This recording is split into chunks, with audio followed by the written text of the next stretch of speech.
For a long stretch of medieval time, Scotland's most confident and outward-looking age grew under a royal line born from the marriage of a Gaelic king, Malcolm Canmore, and a Saxon princess, Margaret. Over roughly a century and a half, the realm's scattered provinces were drawn together and reshaped into a single feudal kingdom. Older regional loyalties did not vanish overnight, and the land still held many peoples with different histories, languages, and customs. Yet the crown increasingly acted as a central force that could bind those provinces to one authority, pulling the country toward a shared political life.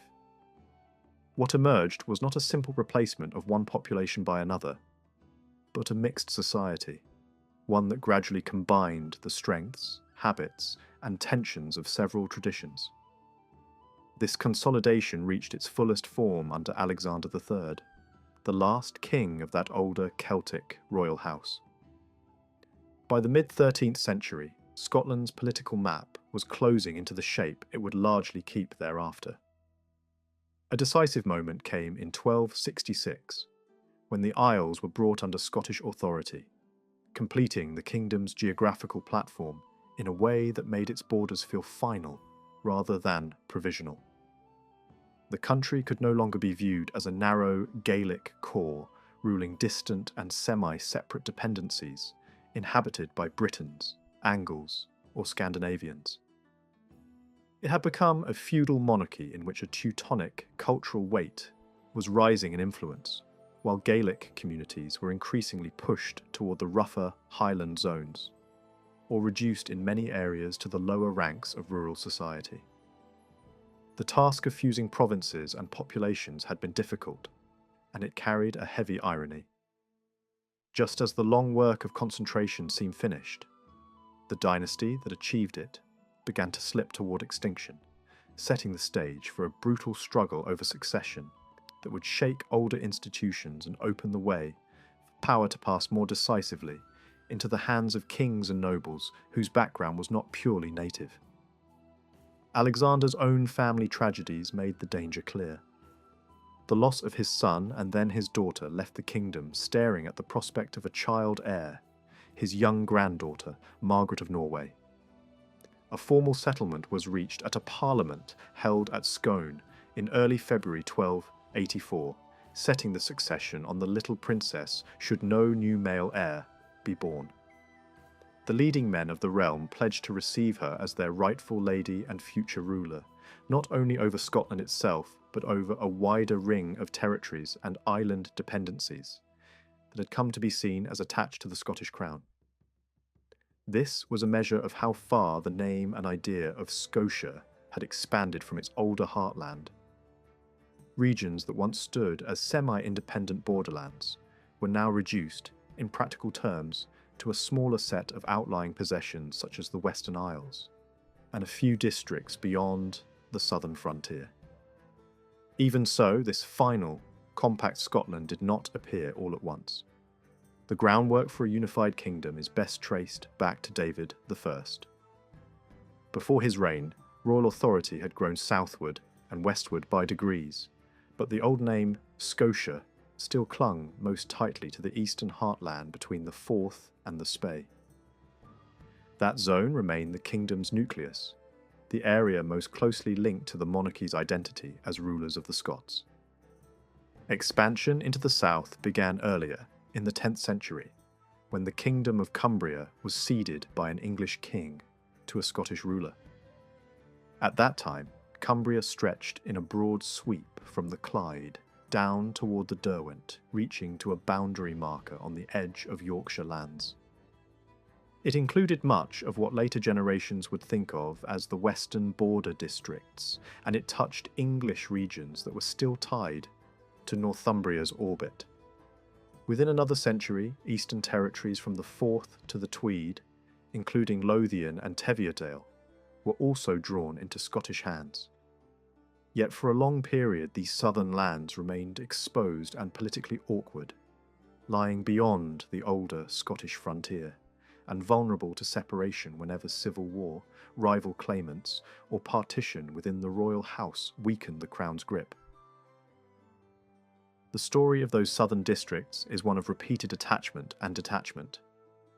During moments of turmoil, when Scotland's internal order broke or competing rulers divided the kingdom, the lands south of the Forth could drift away from the main body of royal power. Meanwhile, English kings pressed northward whenever opportunity arose.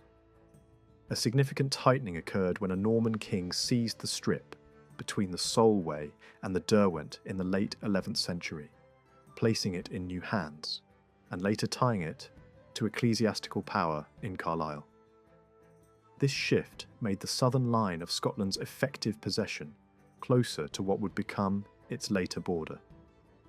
Only when David took the throne of Scotland did the southern dependencies become permanently anchored to the kingdom, and even then, older names like Cumbria slowly narrowed until they described only the portion that remained on the English side. Yet David's ambitions did not stop at stabilising Scotland's frontier. Through marriage and family ties, he gained claims to English territories, and the chaos following the death of an English king in the 1130s gave him the opening he sought. He moved into Northumberland, negotiated, withdrew, and advanced again, sometimes holding lands directly and sometimes securing them for his son. The pattern that followed was familiar: short-term gains, hard bargaining, and eventual retreat under pressure. A later Scottish king surrendered Northumberland and Cumberland, receiving other titles in compensation. Another tried to claw them back by war and paid for it with defeat and capture. Even when certain English honours were restored to the Scottish royal house, the larger dream of a southern expansion did not last.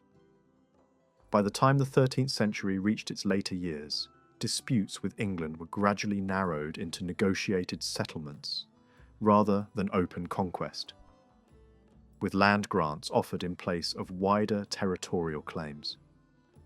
In Alexander III's reign, the border in the south looked remarkably like the modern one, though the crown still held some districts beyond it as dependent possessions, and those too would be swept away during the wars that followed the end of his line. If the kings of this dynasty found the southern frontier difficult to push, they made steadier progress in the north and west.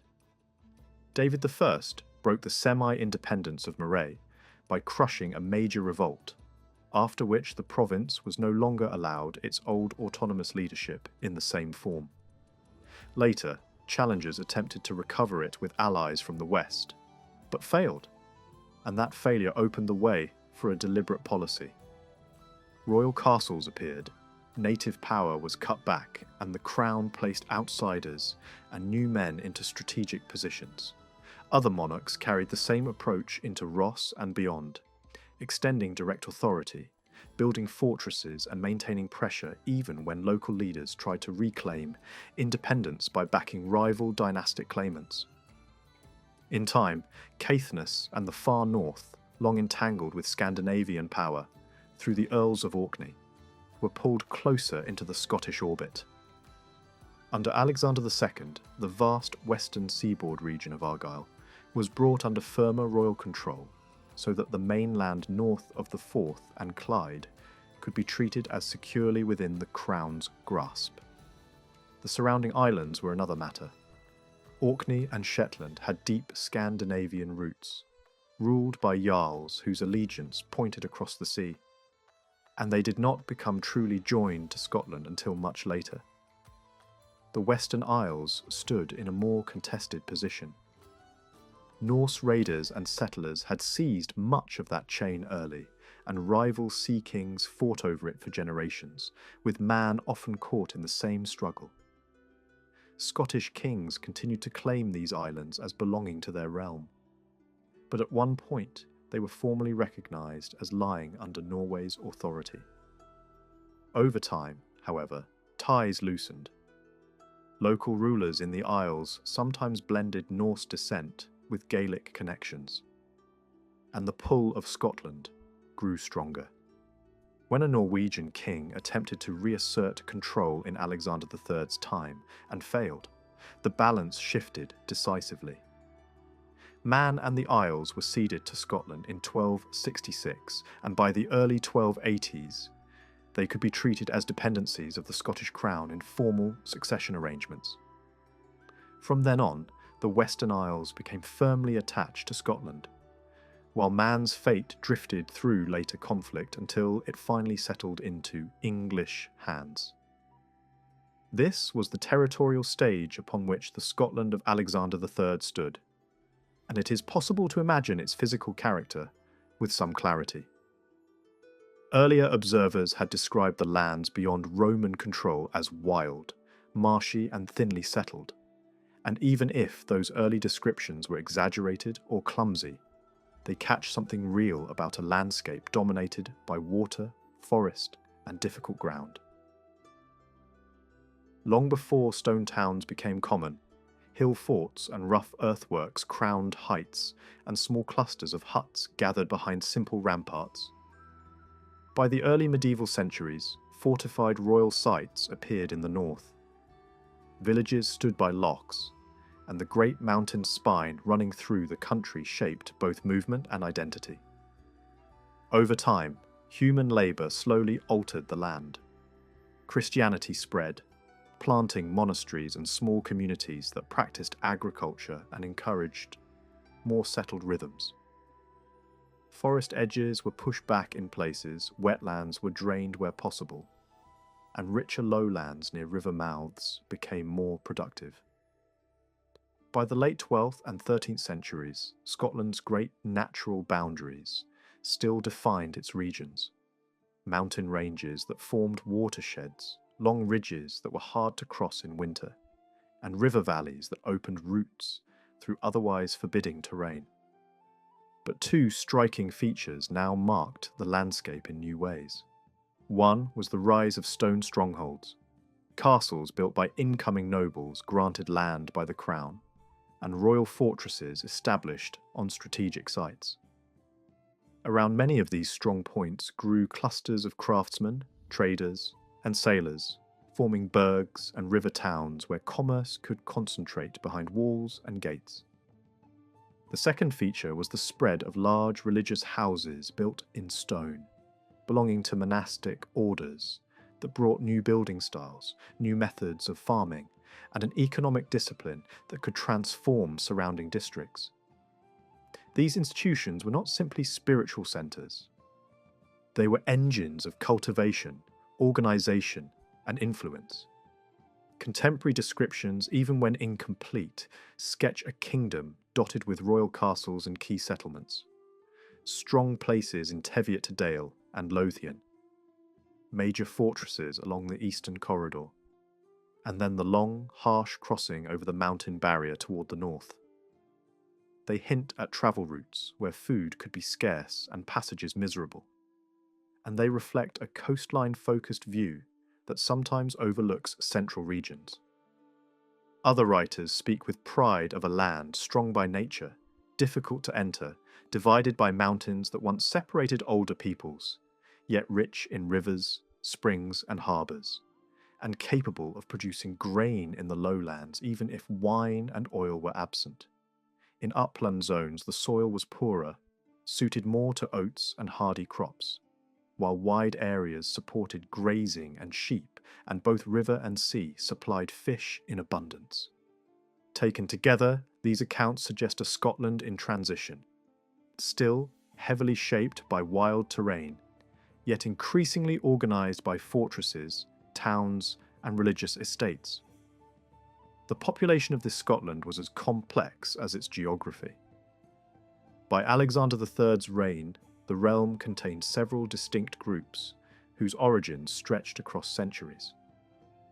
Two broad streams mattered most: Celtic peoples rooted in the island's older past, and Teutonic peoples, whose language and institutions were spreading steadily. Older writers and documents used many names for the inhabitants, distinguishing Picts, Britons, Scots, Angles, Norwegians, and Normans. In earlier royal charters, these labels appeared openly, addressing Scots and Angles, or Franks and Angles, or naming regional groups like the people of Galloway. Over time, those distinctions faded in official language as the kingdom's identity hardened under the general name of Scots, even though local differences remained vivid on the ground. Among the oldest inhabitants were the Britons of the south, linked to the speech family represented by Welsh and Breton, and the Picts of the north, whose identity has long been debated. The Picts often appear divided into northern and southern branches, and while that division may have been partly geographic, religious differences once ran deep, with some regions adopting Christianity much earlier than others. Many signs point to a strong Gaelic character among the northern and western Picts, including those connected to regions like Galloway and even parts of Ireland. While the southern Picts, living close to Britons and under different pressures, show traces that suggest a more mixed, linguistic and cultural borderland. Into this already varied world came new settlers. In the 6th century, a Gaelic colony from Ireland established itself on the western shore around Dalriada, and in the same era, Angles from Northumbria pressed northward along the east coast. The Gaelic newcomers could blend more easily with kindred peoples, especially as shared religious networks grew. The Angles, arriving as pagan conquerors into a Christian landscape of different speech, appear to have secured their foothold through harder conflict, with the earlier population pushed back toward rougher western ground. For centuries, distinct kingdoms and regions persisted side by side, their borders relatively stable. Then, in the 9th century, a revolution in power placed a royal line of Scottish descent on the Pictish throne, and a Scottish element began to spread through the heartland around the old centres of authority. In some places, older and newer communities likely lived in parallel, village beside village, their identities visible in local patterns even when the crown treated them as part of one realm. Around the same time, dynastic change reshaped the Briton kingdom of Strathclyde, drawing it into the Scottish orbit and making its eventual absorption far more likely. With the later cession of Lothian, the territorial frame of the mature kingdom was essentially in place. By the time the descendants of Malcolm Canmore and Margaret ruled, a quiet transformation had already begun to remould the country's cultural balance. In districts that had once been Briton in speech, the older language had largely vanished, replaced by a northern form of English, similar to that spoken in Lothian. The same Teutonic language spread up the eastern side toward Moray, reaching areas that had once required interpretation for a Saxon queen. Gaelic survived strongly in the Highlands and western regions, and it also held on in places like the Lennox and Galloway. But its reach in many lowland districts narrowed. This was not always the kind of change that chronicles record with clear dramatic episodes. It often moved through families and small groups, rather than whole migrating nations, driven by differences in power, wealth, legal status, and proximity to royal and ecclesiastical centres. In such a process, spoken language could shift while older place names endured, especially those tied to major natural features. New settlements and lordly centres, however, often carried the imprint of the incoming tongue, leaving a landscape where names and speech did not always match neatly. Older local memory preserved darker tales of disorder in the southwestern lands, recalling periods of devastation and depopulation when churches were ruined, communities scattered, and new groups arrived in a kind of rough succession. In that telling, different peoples with different habits filled the emptied countryside, often clashing and living with little shared cohesion until firmer rule returned and imposed a stricter order. Whether or not every detail of that memory was accurate, it points to the pressures that shaped medieval Scotland. Regions exposed to raids, faction, and shifting lordship could fracture, then be rebuilt under stronger political frameworks.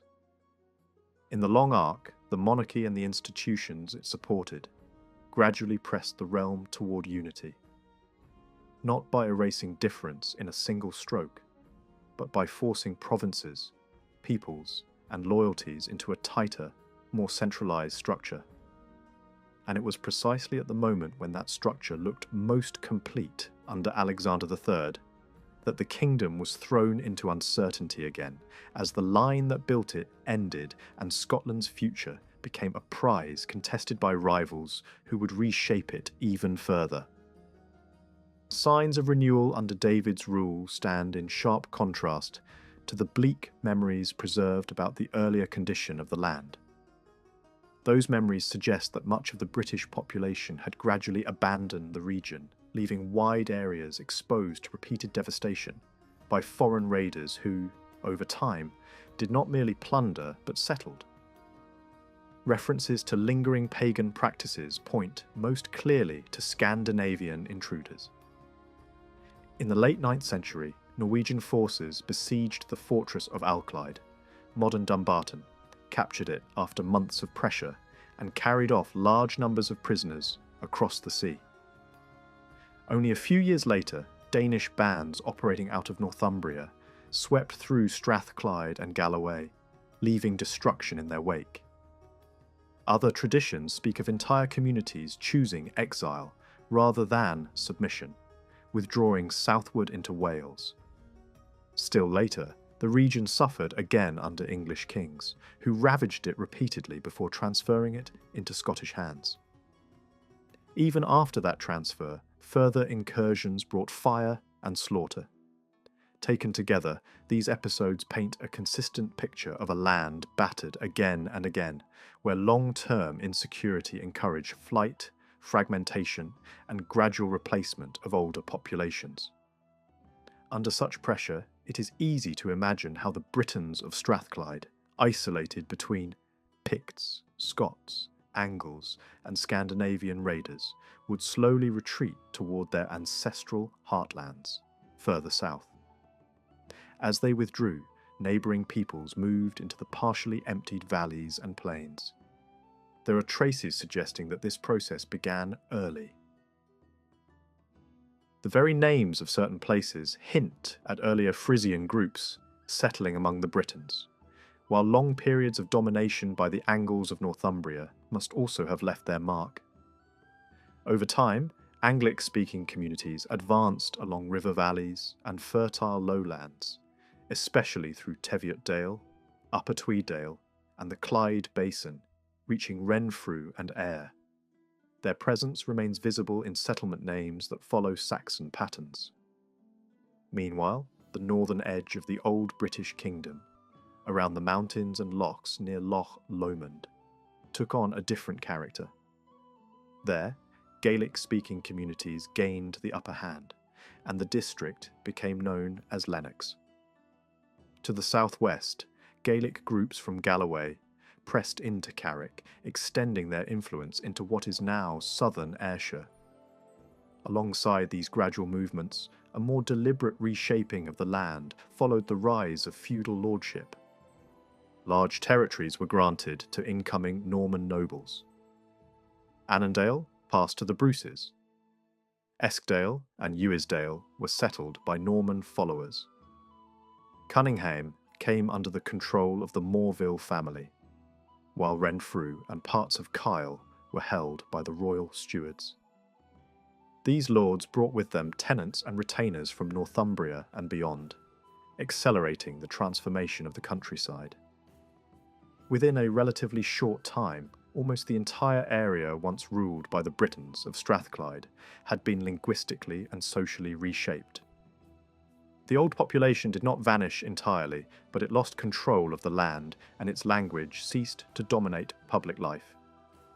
A similar pattern unfolded north of the Forth.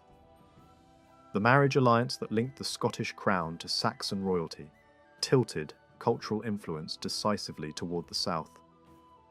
Refugees from Norman England found land and protection in Scotland, particularly in regions like Fife. New royal towns drew traders from England and the Low Countries, and grants of land to Flemish settlers followed. religious foundations played an equally important role. Monasteries and ecclesiastical estates attracted clergy and lay followers from outside Scotland, forming agricultural communities that were often culturally distinct from their surroundings.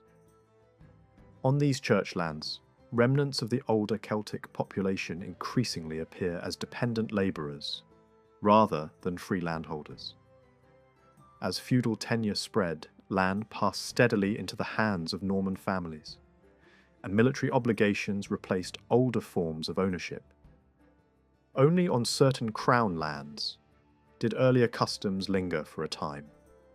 But even there, the growth of burghs and their English-speaking populations pushed the older tongue aside. By the reign of Alexander III, the transformation was unmistakable. The heartland between the Forth and the Spey, once the core of a Gaelic kingdom, had taken on a thoroughly Teutonic character. Accounts speak of deliberate resettlement policies, particularly in Moray, where rebellious populations were dispersed and replaced by more compliant communities drawn from other regions.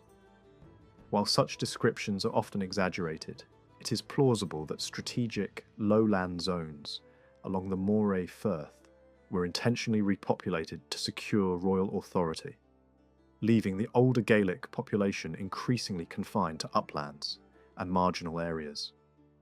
This steady inward movement of Teutonic settlers into the south and east contrasts sharply with what unfolded along the northern and western seaways.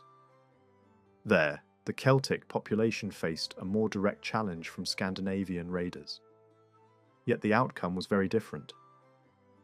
Danish forces arrived first, striking monasteries and coastal settlements, but they established lasting colonies mainly in Ireland and northern England. The Norwegians followed, drawn especially to the island world around Scotland. They fully colonised Orkney and Shetland and seized the Western Isles, yet they did not displace the Gaelic population there in the same way. Instead, the two groups existed side by side. Among the Gaels, these newcomers were known as pagan strangers, distinguished by colour terms that separated Danes from Norwegians. The islands themselves became known as the Isles of the Strangers, while the Norwegians spoke of them as the Southern Isles, in contrast to the northern archipelagos. The difference in outcome between the Northern and Western Isles is striking. In Orkney and Shetland, Scandinavian settlement was deep and permanent. In the Western Isles, the Norwegians encountered a denser native population and appear to have used the islands as bases for wider activity rather than as purely colonial homes, at least at first. More importantly, the Gaelic inhabitants of the Western Isles adapted. They accepted Norse rule with relative ease and adopted the seafaring habits of their rulers. Over time, a hybrid society emerged.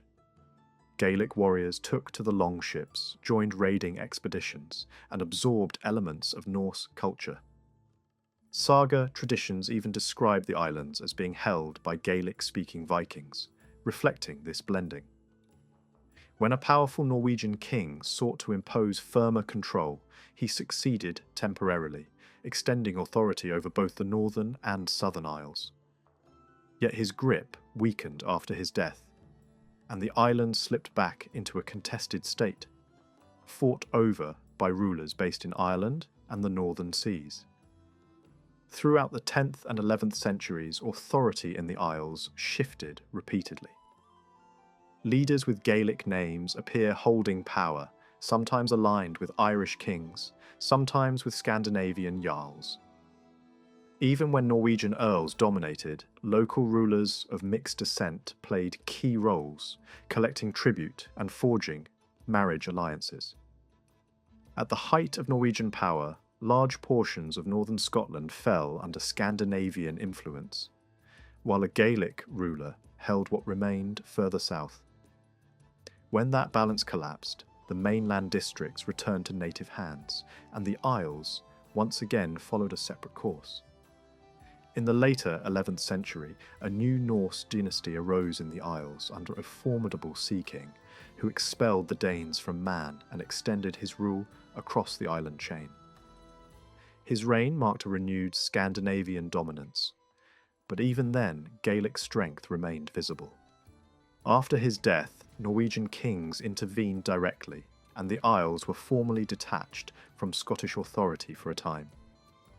Yet, local leaders continued to look beyond Norway, sometimes appealing to Ireland for support, revealing where deeper cultural ties still lay. A decisive shift came with the rise of strong Gaelic leaders on the mainland. In Argyll and Galloway, figures emerged who embodied native resistance. Though some bore Norse names, their ancestry and following were firmly Gaelic. Drawing support from across the Irish Sea, they challenged Scandinavian control and drove Norse forces from large stretches of the western mainland. By the mid-12th century, the Gaelic population of Galloway stood firmly under its own lord, and Argyll had reasserted itself as a native power. The struggle then moved back to the islands. Through warfare, alliance and marriage, Gaelic and Norse elites became closely intertwined. Royal marriages linked island kings to mainland lords, and children of mixed descent inherited claims on both sides. For a time, peace held, but conflict returned after the death of a long-reigning island king. The Isles fractured, leaders were deposed and restored, and rival fleets clashed at sea. Eventually, sovereignty was divided, creating two parallel island realms, one more Norwegian in character, the other increasingly Gaelic. After the death of the great Gaelic leader who had driven this change, his heirs split his lands between them. Mainland territories remained in native hands, while the southern islands formed a Gaelic-led kingdom that stood alongside the remaining Norwegian realm in the north. Over time, the southern islands drew in more Gaelic settlers, while the northern group retained stronger Scandinavian elements.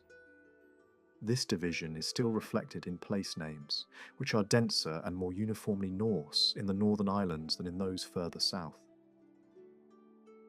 Despite ongoing intermarriage, pure Scandinavian identity gradually faded in the south. By the 13th century, royal power from mainland Scotland pressed steadily westward. Argyll was firmly brought under the crown, Caithness was reorganised, and the remaining Norse hold over the Isles weakened. The death of the last Norwegian king of Man and a decisive treaty in the mid-13th century transferred the entire island kingdom to the Scottish crown. With that, Scandinavian political authority vanished from the mainland and the Western Isles alike, leaving only the far northern archipelagos still tied to Norway. By the reign of Alexander III, the Norwegian presence had become a memory rather than a living force. What remained was a population shaped by centuries of contact, conflict, and blending. In the lowlands and eastern districts, Teutonic speech and institutions dominated. In the highlands and western seaways, Gaelic culture endured, enriched and altered by long association with the Norse world. Scotland had emerged not as a uniform nation, but as a complex society forged from repeated waves of movement, settlement, and adaptation, its final medieval shape fixed, just as a new age of conflict was about to begin. In the late 13th century, the political landscape of Scotland can be glimpsed through the people who gathered to settle a question that always reveals power more clearly than any map: succession. When the leading voices of the realm met at Scone in early February 1283 to safeguard the future of the crown, the roster of landholders showed how deeply the country had changed. The old provincial world had not vanished, but it had been reshaped by centuries of inheritance, marriage alliances, and incoming aristocracies. Scotland's greatest territories were now concentrated in a small number of major earldoms, many of them controlled by families whose roots lay outside the older Celtic order, or whose claims had passed through women into new hands. Beneath those earls stood a wider layer of barons, and here the shift looked even clearer. The dominant presence was the feudal nobility that had grown powerful through royal favour, land grants, and the gradual spread of lordship. The Celtic element had not been erased, but it was narrower, largely confined to a few great kindreds whose authority still held in the West. Later, administrative schemes underline the same transition. When the country was organised under large judicial regions in the early 14th century, the land south of the Forth and Clyde still fell naturally into familiar blocks, like Lothian and Galloway. North of those firths, however, a different logic appears for the first time, a sharp split between the lowland belt and the territories beyond the mountains. The implication is simple, but profound. The Great Highland Barrier had become more than geography. It had become a cultural boundary. The Gaelic-speaking population, once central to the kingdom's identity, was now increasingly associated with the rugged interior and the islands, while the seaboard and the fertile plains were dominated by speech and customs that belonged to a broader, northern European world. A medieval observer described this divide in a way that feels like a mirror of the age's assumptions. In his telling, two languages shaped the country. One spoken across the coasts and lowlands, the other rooted in the highlands and the outer isles. He portrayed the people of the plains as settled and orderly, comfortable with towns, trade, and church life, yet fully prepared to fight when threatened. By contrast, he painted the mountain and island communities as tougher and more independent, quick to raid and slow to yield, shaped by hardship and distance from the institutions of the lowlands. Yet even in this hostile portrait, there is a reluctant respect. These communities are also described as loyal to the crown when treated firmly, and capable of discipline when governed with strength and fairness. The bias in the description is hard to miss, but the basic fact behind it remains valuable. By this point, Scotland contained two cultural worlds, living under one kingship, and each often viewed the other through suspicion. This linguistic divide also produced a strange twist in naming. The older Gaelic tongue had once been widely associated with the very idea of Scottishness. Meanwhile, the speech of the lowlands, which had long been understood as a form of English, grew in status as written culture expanded. Over time, the lowland language began to claim the name Scots, while the Gaelic tongue was increasingly treated as something separate and other, as if it belonged across the sea. Among Gaelic speakers themselves, however, the language remained simply Gaelic, and the lowland tongue was identified plainly as the speech of the Saxons. The struggle here is not only about words, it reveals a change in who controlled public life, law, and education. To understand what that meant for society, it helps to step further back into an earlier Scotland where population and authority were organised through provinces rather than shires, and where political power was distributed in a way that resembles early Ireland. In that older model, large regions formed the framework of rule, each governed by powerful local rulers who owed allegiance to a superior king. Scottish tradition preserves a memory of 7 great provinces in the lands north of the Firths, each linked to major districts that later centuries would still recognise. One province corresponds to the territory that later became Angus and its neighbouring lowlands. Another fits the broad interior zone associated with Atholl and the lands near it. Others align with regions like Strathearn, Menteith, Fife, Mar, Buchan, Moray, Ross and the far north around Caithness. Even when details blur into legend, the outline is clear. Early Scotland was imagined as a set of large territorial blocks, each capable of producing its own leaders, armies, and identities. This picture belongs most naturally to the Pictish north before the unification of Scotland under a single royal line. It includes areas that later fell under Scandinavian control, and it omits the western seaboard that once formed a separate Gaelic kingdom. As the Kingdom of Alba emerged and the political centre shifted, the provincial map changed as well. Caithness and the far north, increasingly tied to Norse power, slip out of the list. In their place, the western coast rises into focus as a single large region, an expansive maritime frontier stretching along the Atlantic edge of Scotland. This region was not just the old heartland of the earlier Gaelic kingdom. It had grown into something larger, including western districts that had once belonged to northern provinces. It was defined as much by mountains and sea routes as by any formal boundary.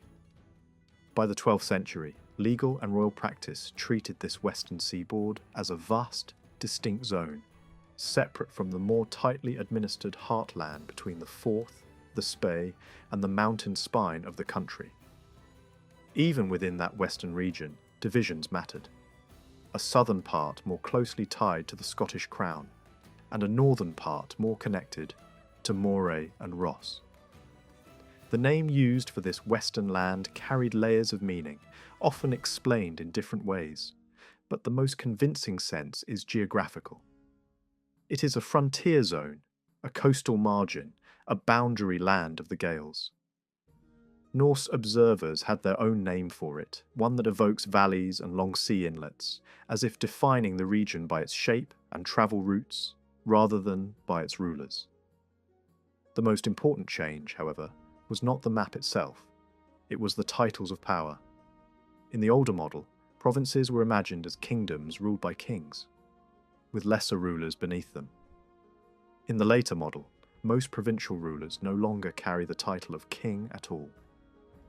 Instead, they appear as great stewards and war leaders, men whose authority was enormous, locally but formally ranked below the high kingship. Only in Moray does the older royal style linger more stubbornly, suggesting a region with a particularly strong identity, and a ruling family powerful enough to challenge the centre. The early 11th century shows this clearly. Scotland's rulers were not isolated. They were tied into the storms that battered the Irish sea world. When a decisive war erupted in Ireland between Scandinavian powers and native kings, the divisions in Scotland and the Isles surfaced openly. Norse forces from the northern archipelagos and from Norse-held districts came to the aid of the Scandinavian side, joined by warriors drawn from islands and coasts that had long been shaped by Norse influence. On the opposing side stood a coalition of native rulers and their allies, including leaders from Scottish provinces that still operated within the Gaelic political orbit. The battle that ended that struggle in Ireland was won by the Native Alliance, though its supreme leader did not survive the victory. In the lists of fallen nobles, Scottish provincial lords appear among the dead, revealing both how connected these worlds were and how significant Scottish participation could be in conflicts beyond its shores. Within Scotland itself, Moray becomes impossible to ignore. Its rulers emerge as a powerful hereditary line, repeatedly named in records of violence, assassination, and rivalry. Feuds within this family produce killings and burnings, and from this same bloodline come figures who will briefly seize the Scottish throne. In the same period, the far west and southwest begin to appear more distinctly, not merely as vague regions, but as territories associated with their own rulers and identities.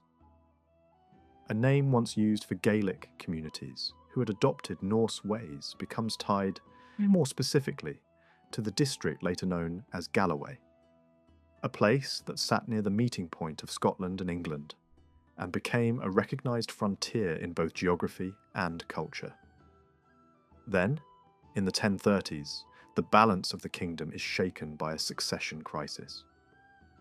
The long-established royal line that had ruled for centuries reaches a breaking point when there is no clear male heir.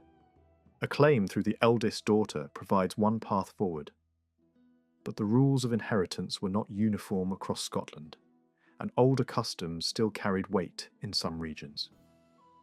At the same time, Norway's power in the north remained formidable, and the leading Scandinavian ruler, based in the northern seas, had dynastic ties of his own through his mother. A contest over legitimacy quickly becomes a contest of arms. The result is fatal for the reigning king, who dies in 1040. In the aftermath, the man who benefits most is the ruler of Moray, an ambitious provincial lord who had already stood at the centre of Scotland's hardest frontier politics, where Norse pressure, Gaelic tradition, and royal authority collided. He takes the crown, and the event signals something larger than a personal rise. It shows how fractured Scotland's political structure still was beneath the surface unity of kingship.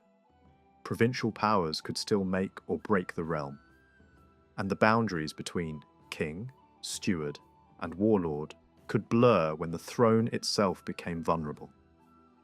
Later tradition describes a moment when the balance of power in northern Britain tipped sharply toward the Scandinavian world.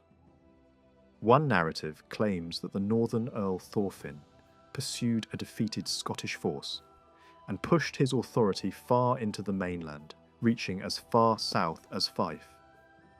In this telling, resistance was answered with brutal pressure. Those who would not submit were driven into forests and rough country, while the settled districts were forced into obedience as his host moved through them. The same account insists that, until his death, Thorfinn held a wide chain of lordships across Scotland and controlled the Western Isles as well. Whether every detail is accurate or not, the picture it paints is consistent with what a frontier conquest usually looks like. A warlord's power expanding over many districts at once, local rulers displaced or humbled, and the countryside split into pockets of compliance and pockets of flight. If Thorfinn's reach did indeed extend only through the lowlands down to Fife, then the main areas left outside his grasp were concentrated around the political heartland. The central province associated with the royal centre at Scone, the inland district of Atholl, and the southern core around Strathearn and Menteith. In that scenario, Macbeth's kingship would have rested mainly on this inner zone. With Scone as the symbolic centre he could still hold. Meanwhile, the southern districts such as Lothian and Cumbria could recognise Duncan's son as the rightful ruler, even if he did not yet possess the whole kingdom in practice. One major exception stands out in this period: the Gaelic land of Galloway, which the same tradition treats as being pulled into the Scandinavian sphere rather than following the lowland claimants. The struggle did not end with Macbeth's seizure of the crown. In the mid-11th century, a counter-move gathered strength from the south. Malcolm, Duncan's eldest son, entered the contest with outside military backing from Northumbria and succeeded in forcing Macbeth out of the central heartland. Control of Scone, the political and ceremonial core of the kingdom, shifted in Malcolm's favour, and the conflict turned into a chase rather than a standoff. After Thorfinn's death a few years later, Macbeth was pushed northward and killed not far from the borders of his own Moray homeland. With that, Malcolm's authority expanded across the whole realm, at least in the sense that rival kingship was broken and the central institutions could be reclaimed as legitimate rule. Another striking claim appears in the same northern tradition. Thorfinn was mourned at home, but in the territories he had held by conquest, the local population quickly tired of foreign domination. The story suggests that several districts slipped away almost at once and sought shelter under their natural leaders, men who were born into authority within those regions and could present themselves as rightful protectors. If these districts were the lands Thorfinn had overrun, then their rapid return to older forms of leadership is not surprising. Conquest can be fast. Durable loyalty is slow. What is more unusual is what seems to happen next in the central and eastern districts that can later be traced with greater clarity. With the notable exception of Strathern and Menteith, many of the remaining key regions, Atholl, the province around Fife, and the districts linked to the royal centre, appear not to fall back into purely local dynasties, but to come directly under the crown, administered by members of the royal house. That pattern suggests a deliberate strategy. Keep the heartland in royal hands, rely on kin to manage it, and prevent any one provincial family from turning a temporary crisis into permanent independence. To Scandinavian writers, the great provincial lords of Scotland looked familiar. They resembled jarls, hereditary regional rulers, tied to a territory, commanding men and enforcing authority. In their stories, these Scottish leaders are regularly described using Norse noble titles, as if the same political language could apply on either side of the sea. Behind the label, however, stood a distinct Scottish structure. These provincial rulers, known in Gaelic society as mormaers, often held their standing through family succession, and in some places the old rules of alternation within a royal kindred, choosing from an extended pool rather than following a strict father-to-son line, could still shape who rose next. In Moray especially, that older style of succession seems to have survived longer and produced fierce internal competition. One branch replaces another. Cousins and nephews appear where modern eyes would expect sons, and the leadership turns into a prize contested within the same bloodline. Evidence for hereditary succession becomes clearer in a few regions because certain records preserve names across generations. In Angus, for example, a mormaer is followed by his son, suggesting continuity within one family. In Moray, the pattern looks more like a rotation between two related lines. Even after the Moray dynasty lost the Scottish throne, its heirs did not simply vanish. A later descendant appears as a ruler of Moray in his own right, and the claim then passes through a sister to another figure described as the child of a woman descended from the old royal line. That alone is enough to show how deeply kinship and legitimacy were intertwined. When direct male power collapsed, blood ties through women could still carry political weight. The clearest window into how these provinces worked from the inside comes from a northern monastic record that quietly lists land gifts and the names behind them. Stripped of ceremony, those entries reveal something essential. Who had authority to grant land? Who had to be consulted? And what ranks existed inside a province? In Buchan, a long sequence of regional rulers appears across centuries, and later entries show power concentrating in a particular family. Two brothers hold the office in turn. Then a son succeeds, and the pattern suggests that local leadership could move sideways within a kin group before it moved downward to the next generation. In practical terms, that meant stability for the ruling kindred, but also frequent rivalries among close relatives. These same notes reveal a second tier beneath the provincial ruler. Alongside the top lord stands another figure, a local chief tied to a specific clan within the province, who has a recognised share of rights in the land. Grants are repeatedly described as being free from the claims of both the provincial ruler and this subordinate leader, which implies that both levels normally had a stake. In some cases, a gift is described as involving the share of the provincial ruler and the share of the subordinate chief, showing that land and authority were layered rather than simple. The record also hints at a third presence beyond both, the king. Certain lands are described as having a king's share alongside the provincial and local shares, which suggests a system in which royal rights, provincial rights, and clan rights could overlap on the same ground. At the end of the list of witnesses appear good men or nobles of the province, an inner circle of recognised leaders who stood behind the great lord and helped validate major decisions. In Moray, similar entries show prominent rulers giving lands within their sphere to the church, while later political conflict is described in a way that makes the structure visible. A king raids Moray and seizes not only treasure and cattle, but also the leading men, language that implies a recognised political elite, not just a mass of followers. When that Moray ruler later dies, he is still remembered as a king of his province, a reminder that Moray retained a special sense of sovereignty even after the central monarchy tried to absorb it. By the early 12th century, another transformation begins to dominate the story.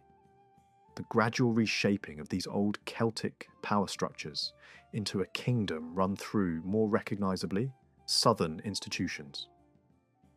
After Malcolm III married Margaret, a princess from the English world, the court's cultural centre of gravity shifted. Their sons, once securely placed on the throne with outside support, governed in a style that leaned toward lowland and English practices rather than older Gaelic norms. One can see this change most clearly in documents produced by the kings. The lands mentioned are overwhelmingly in the south.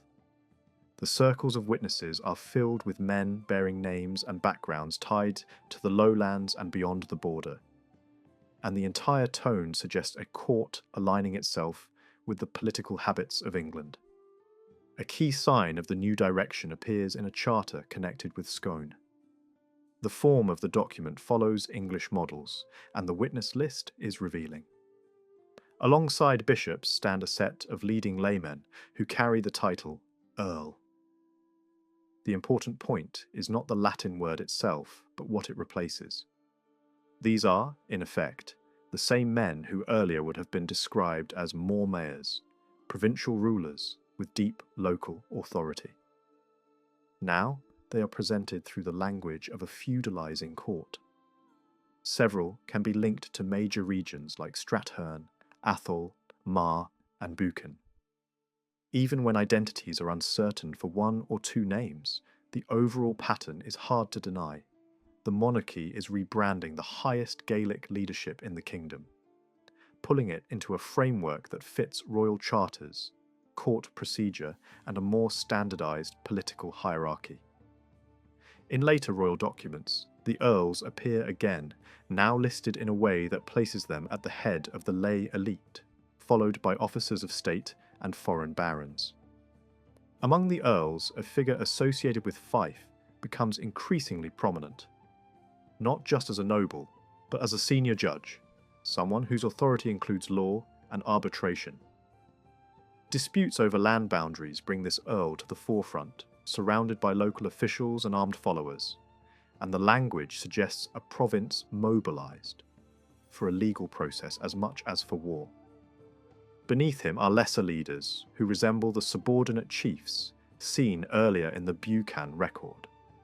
Men tied to royal estates and key centres, functioning as local enforcers and representatives. As the 12th century progresses, another subtle but decisive shift takes hold. Early on, earls often appear without a territorial label, as if their status is understood without needing a place name attached. Later, two things happen. First, certain earls begin to be described explicitly as of a region, suggesting that the title is becoming more strictly territorial. Second, royal policy moves toward turning these old provincial offices into feudal possessions held from the crown. That meant redefining the relationship between ruler and region. The older bond had been as much about leading a people as owning land. The newer bond made the earldom look like a hereditary estate, granted and confirmed by royal authority, transmissible even through women under feudal rules. This policy did not proceed smoothly. In some provinces, rival claims and disputes over legitimacy offered the crown an opening. In March, for instance, a succession conflict appears in the record. One earl is displaced, another is recognised. Then the old line returns. Behind the scene lies a struggle over lawful descent and royal advantage. The crown uses the dispute to reshape the earldom, pushing it toward a feudal settlement. A compromise emerges. The earl accepts royal investiture, formal recognition by the king, and a rival family is compensated with a substantial block of land carved out of the earldom itself. The result is a province reorganised to serve royal control. The earl remains powerful, but his power is now more clearly defined as something received, confirmed, and limited by the crown. The king also creates new earldoms, especially after returning from a major crisis that briefly forced him into humiliating concessions abroad. Two new creations stand out. One is in the northeast, in a district built around an ancient fort and the valleys around it, carved into an earldom and given to the king's brother. The other is along the Clyde, in a region that had become strongly Gaelic and had its own identity as a former fringe of the old British kingdom of Strathclyde. These grants suggest a pattern.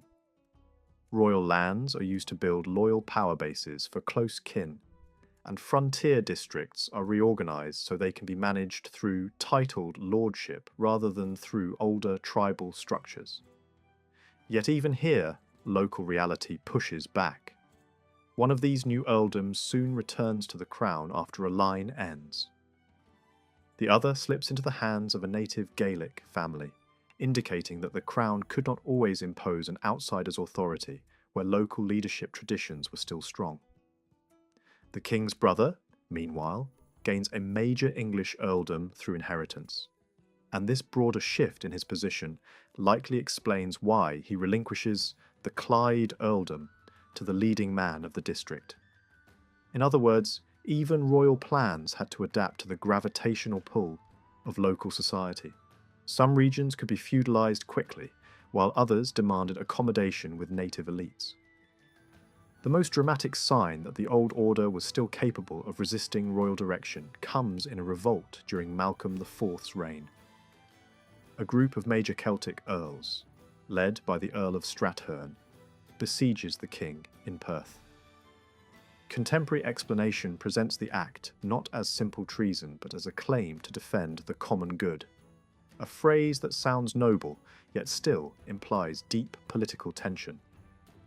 Behind the rhetoric lay a question that haunted Scotland's kingship in this era. Which royal line should rule, and on what principle? A rival claimant existed with blood ties that could appeal to Gaelic tradition and to Scandinavian-influenced regions alike. Even if the exact aim of the rebels remains debated, the episode shows that provincial earls were not decorative figures.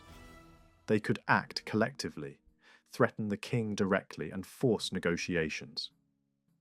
After this shock, royal policy shifts again toward increasing the number of earls and filling vacant districts with new earldoms, turning unrepresented regions into titled jurisdictions, bound more tightly to the crown. Ross is briefly restored as an earldom, but collapses under local opposition. The king attempts to anchor it through marriage to a foreign count, but the plan fails to take root. Soon after, Menteith emerges as an earldom in its own right, and Atholl begins to appear with clearer territorial definition as well. Step by step, the old provincial framework is being broken apart and rebuilt into a larger feudal lattice. Earldoms multiplied, boundaries sharpened, and royal authority projected through charters, investitures, and legal institutions rather than through the older language of clan leadership. By the time William the Lion pursues this program with greater energy, the direction is unmistakable. Several old earldoms are reshaped into feudal holdings. Others drift into the hands of foreign families through gift or inheritance. new earldoms are added to extend the model across regions that once operated on older Celtic lines. The result is not a sudden replacement of one world by another, but a long, uneven conversion. In some places, the crown succeeds by exploiting succession disputes. In others, it fails and must compromise. But across the 12th century, the overall movement is consistent. Scotland's great provincial rulers are steadily being transformed from leaders of peoples into lords of lands. Earls whose authority increasingly depends on royal confirmation, written record, and the feudal idea that power can be granted, held, and inherited as property.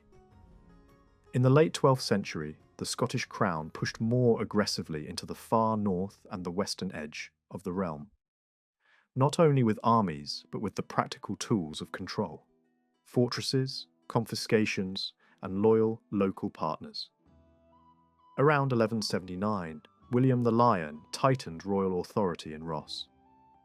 2 royal castles were raised inside the region, a clear signal that the king wanted permanent leverage there, not a temporary show of force. Yet the earldom itself does not seem to have been handed over as a functioning prize to any outsider. A foreign claimant complained that the territory had been taken from him, even though it had never been legally lost, but that grievance likely mattered more on paper than on the ground. The distance, the local resistance, and the lack of real possession made such complaints sound grand, while changing very little in practice. A few years later, the Crown carved out another new lordship from the remains of an older British kingdom in the southwest. This was Carrick, a district close to the borderland of Galloway and increasingly shaped by Gaelic settlement and influence from that neighbouring region. Instead of imposing a stranger, William granted Carrick to a man rooted in the local political world. Duncan, whose family connections ran back to the ruling house of Galloway. The choice was deliberate. In a region where loyalty was built through kinship and reputation, a crown-backed local dynasty could hold what a distant favourite could not. Carrick, therefore, became both a reward and a strategic bridge, an area tied more firmly to royal authority while still governed by a family that the local population could accept. The northern frontier soon brought an even more volatile test.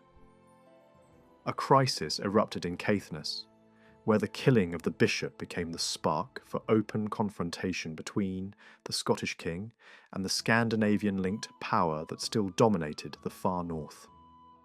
The Earl in Caithness belonged to a complicated web of relations.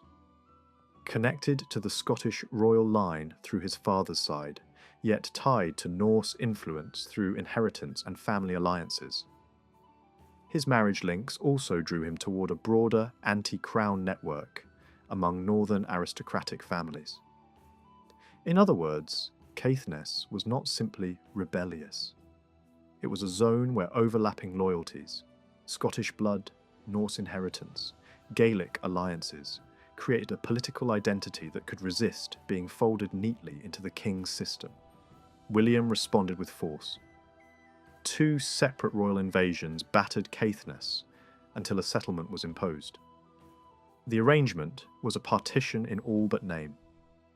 The Earl was restored to control of the northern portion beyond the Great Mountain Barrier, but only after paying a heavy sum to the Crown. The southern portion, the land later known as Sutherland, was kept in the king's hands.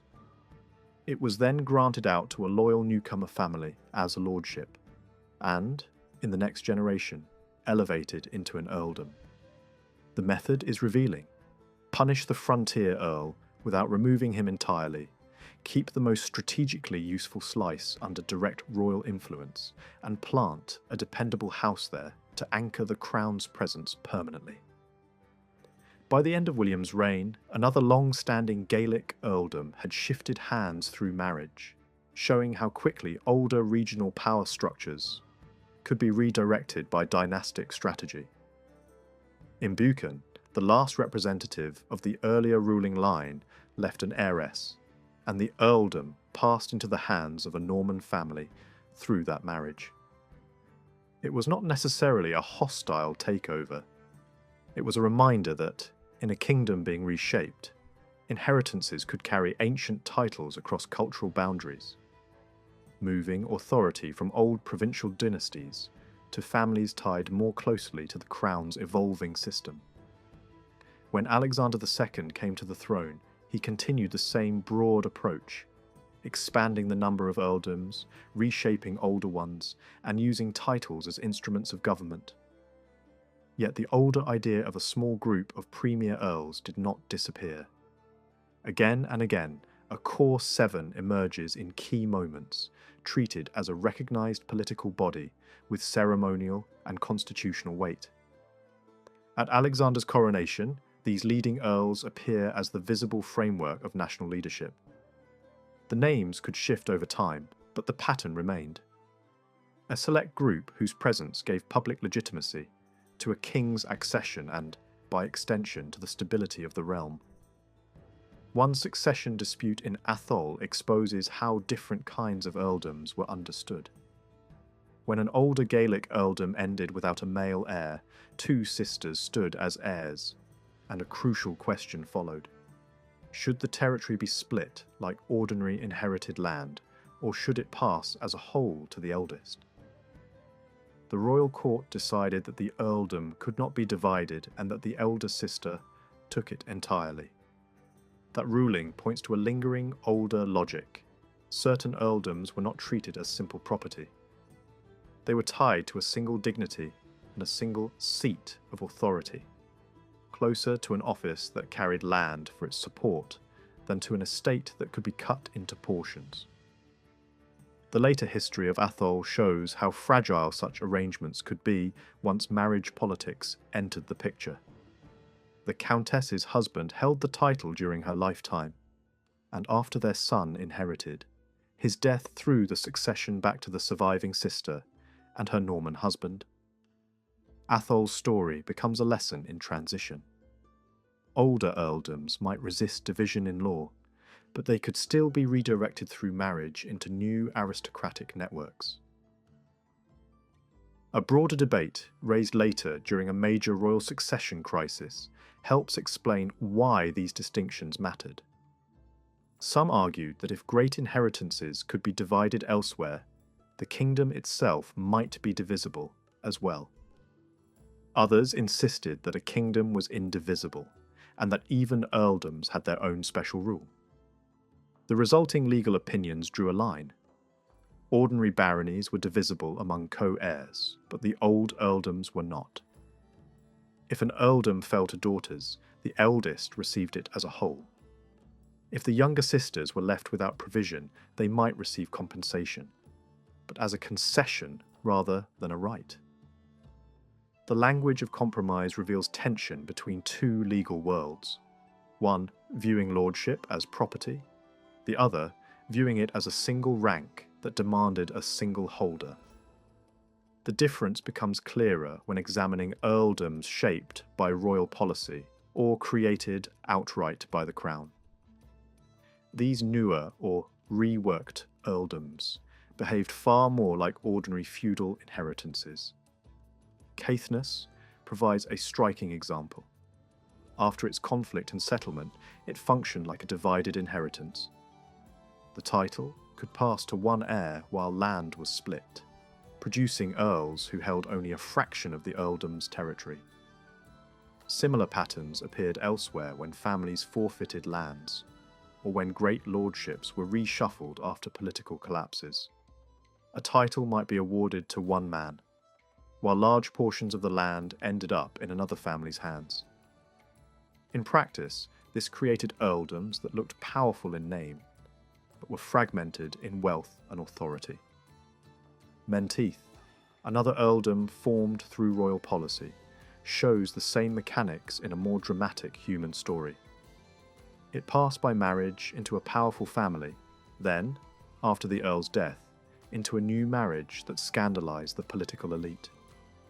Accusations, imprisonment, and rival claims followed. The solution was not a clean victory for one side, but a partition. One claimant kept the title with half the land, while the other received the remaining half as a separate barony. This is the feudal logic at work. Dignities and territories could be rearranged through judgment and settlement, producing a map of power that was increasingly negotiable, contract-like, and enforceable through royal authority. Behind all these legal arguments sat a deeper claim about legitimacy. In surviving statements linked to later disputes, the Seven Earls and the wider community of the realm are described as having ancient rights in the moment when the throne fell vacant. Their claimed privilege was extraordinary: to take part in choosing the king, placing him in the royal seat, and publicly granting the honours of rule. Whether the claim was an accurate memory or a political weapon shaped for later arguments, it reflects something real about medieval Scotland. Kingship was not only bloodline, it was performance, assent, and public recognition by leading powers. A king might inherit a claim, but still needed to be made in the eyes of the realm.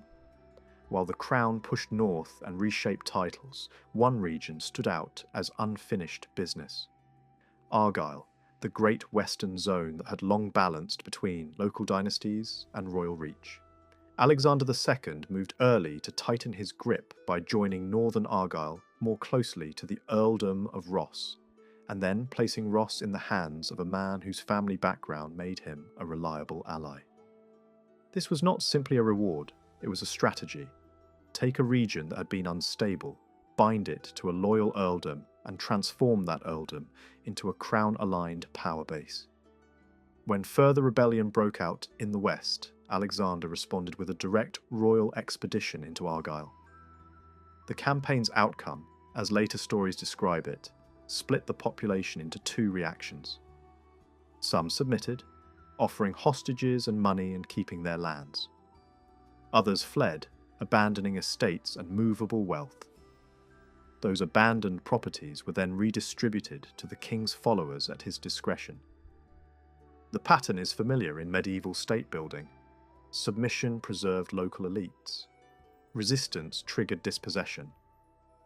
Dispossession created a new aristocracy tied to royal favour. The geography of the rebellion suggests that the centre of resistance lay in the middle stretches of western Scotland, where inland districts connected to Lochaber and the rougher coastal lands could shelter challengers. Refugees seem to have drifted toward Galloway, and the redistribution of land helped powerful crown-aligned families expand into the west.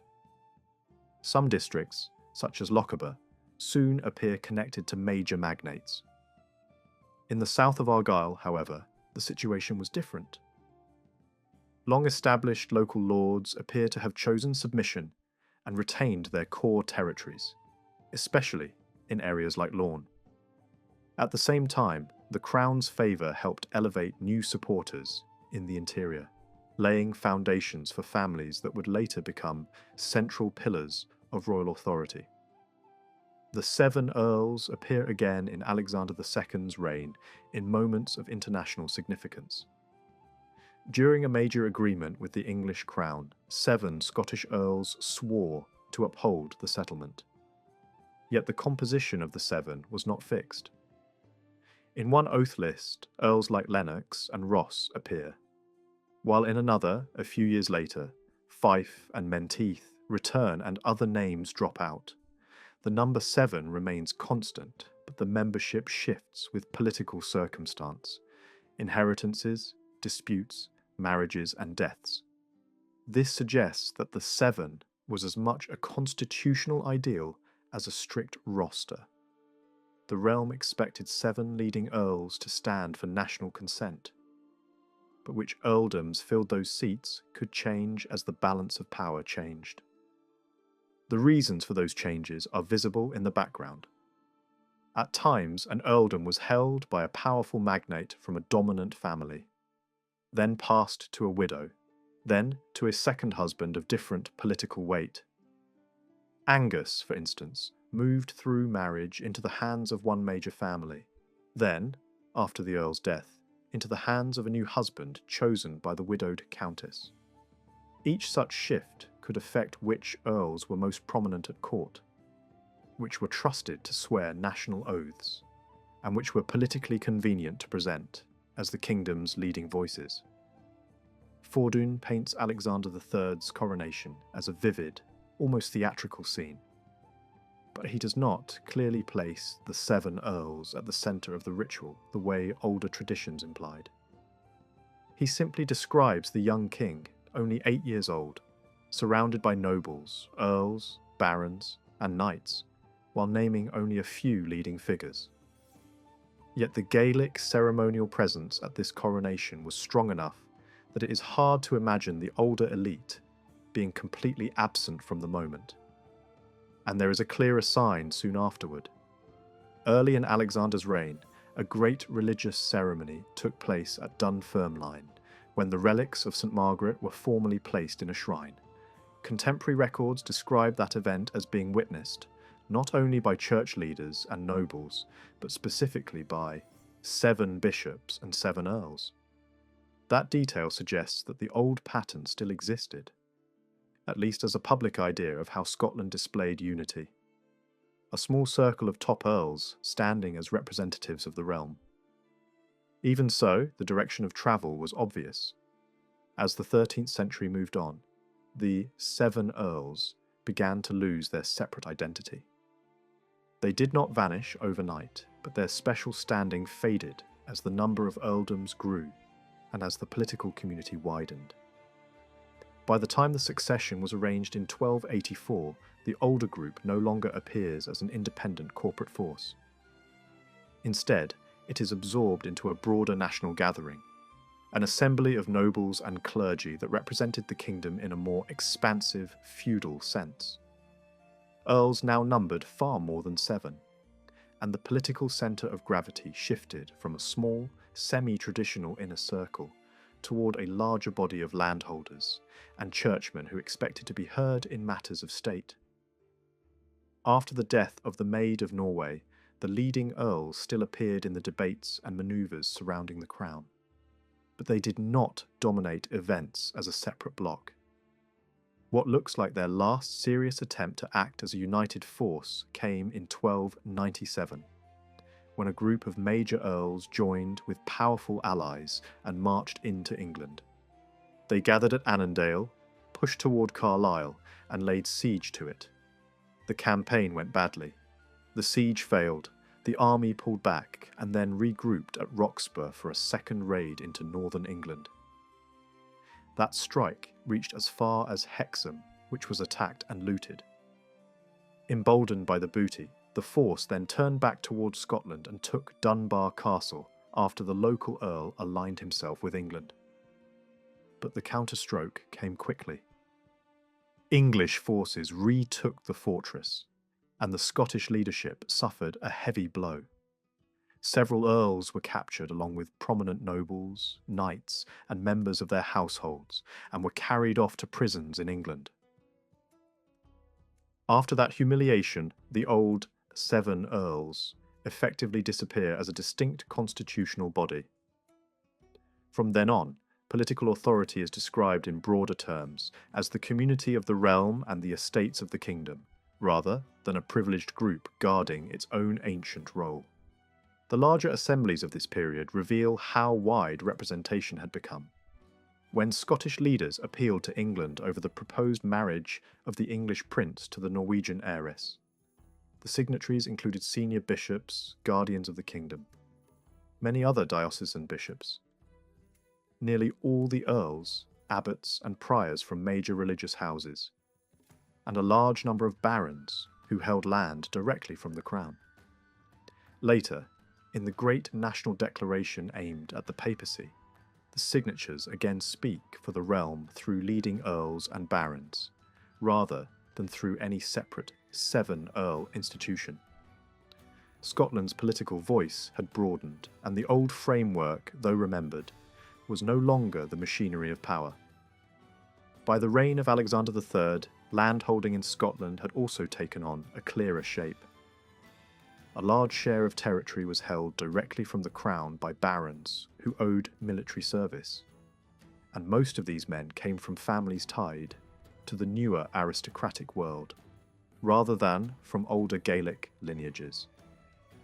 Another share of land formed the Crown's own domain. A third share belonged to the Earls, whose territories often resembled the King's domain on a smaller scale. Part of an earldom might be held by local dependents, while another part was kept for the Earl's own use. Alongside all of this stood the enormous landholding power of the Church. Bishoprics and monasteries controlled wide estates and older religious lands that had once belonged to early Gaelic monasteries could be found either in royal hands or in the possession of later religious houses under new administrative labels. In the Highlands and Western districts, where Gaelic society remained strong, older patterns of landholding and social obligation persisted more visibly. In the lowlands and the eastern heartlands, where feudal tenures and new elites dominated, the older Celtic structures were harder to see, often buried beneath the language and paperwork of a different legal world.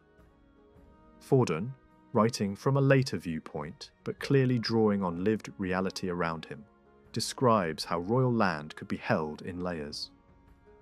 At the bottom were the working cultivators, the people who farmed year by year and formed the backbone of agricultural life. Above them were freer tenants who held land on longer terms, sometimes for a set number of years, sometimes for lifetimes. Above them sat the men who held directly from the crown, mounted warriors, local officials tied to traditional districts, and major leaders whose authority reached across regions. In parts of northeast Scotland, these older crown districts were still recognisably organised into traditional units, and surviving records list wide stretches of land under that kind of royal management. In the earldom of Mar, much of the Upper Dee and Don country remained the Earl's own domain, though large sections had been detached and granted to powerful royal servants as compensation in dynastic and legal disputes.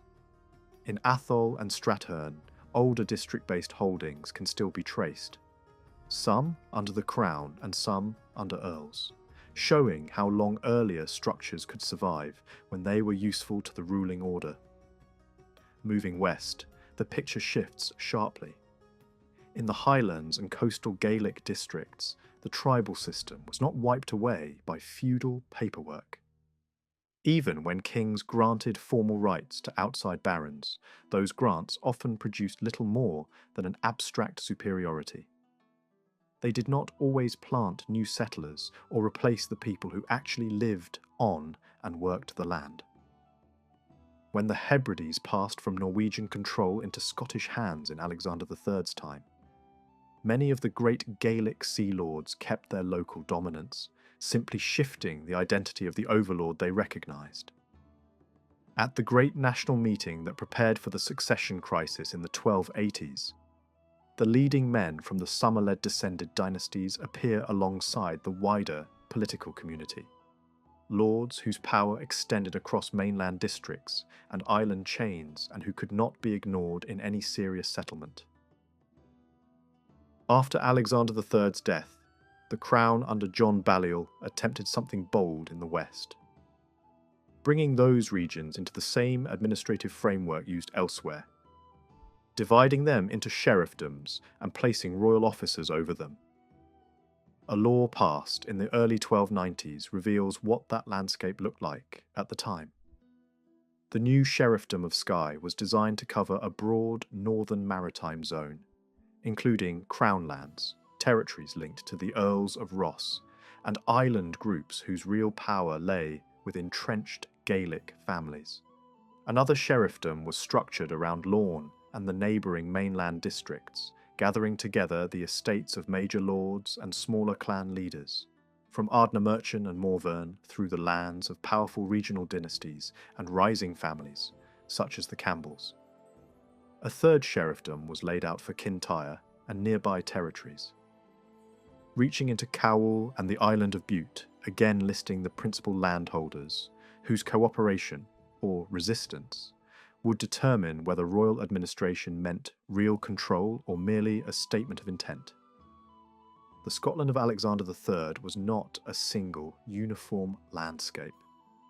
Different peoples lived on the same ground, but they did not always relate to land in the same way. Some communities were tied to older kin-based structures, others to newer lordship and military service, and the social ladder inside each region could look very different from the next. This is the puzzle that has to be explained. How land was occupied, who claimed it, what kind of obligations bound people to it, and how older customs survived or changed under pressure from new power. Before tracing the real institutions behind that world, it helps to step into the stories people told about themselves. In early Celtic societies, origin stories were not only entertainment, they worked like memory devices. Sometimes they tried to preserve distant events in a popular form. Sometimes they wrapped social truths in symbols. Sometimes they were simply imaginative, designed to fill gaps in a past that no one could fully see. For Scotland's Celtic population, these traditions come from two main directions: Welsh-speaking Britain and Irish-speaking Gaelic tradition, and their value depends on what kind of story each one is trying to be. Some of these tales are people stories, built to explain where a nation came from and how it settled a land. They often appear in a period when literacy had begun to spread through Christianity. Storytellers then felt pressure to link local origins to famous world histories, so they pushed their beginnings back toward biblical time or classical geography. That is why the earliest inhabitants are frequently presented as migrants arriving in waves from distant places. Britain is described as first peopled by one group, then by another, then another, each given a foreign origin and a dramatic arrival. Ireland develops an even more elaborate version of the same pattern. A long sequence of arrivals, each led by named figures, each with a defined fate until the final group takes possession of the island. These migration cycles are often told with extraordinary confidence and detail. Names, routes, divisions of territory, even precise lengths of reigns. Yet the point is not strict record-keeping. The point is to create a coherent beginning, to make a complicated society feel like it has a single narrative line. That is also why these myths are shaped to match the intellectual world of their composers. They speak as if local history must connect with sacred history, as if a people's story should begin where the great stories of the world begin. A second pattern appears again and again. The nation becomes a person. A founding ancestor stands in for an entire people, and the settlement of a land is turned into a marriage with a woman whose name mirrors the territory itself. Their children then represent the country's internal divisions. This does not always mean the tribes truly believed they were blood relatives in a literal sense. It is often a symbolic way to say, these groups share a land, or these districts belong together. It is an imaginative map, drawn in family form. In some traditions of Britain, one founding figure produces sons who mirror the great regions of the island. In Gaelic tradition, a founding hero of the Gaels marries a woman whose name carries the idea of Scotia, and the story is pushed back toward the age of pharaohs to give it cosmic prestige. Later versions repeat the same device through new characters, as if each generation needs to be anchored again to the same grand frame. A third category is what might be called language stories. These are not really about conquest or genealogy at all. They are clumsy explanations for a simple fact. Different peoples speak the same language, or closely related forms of it.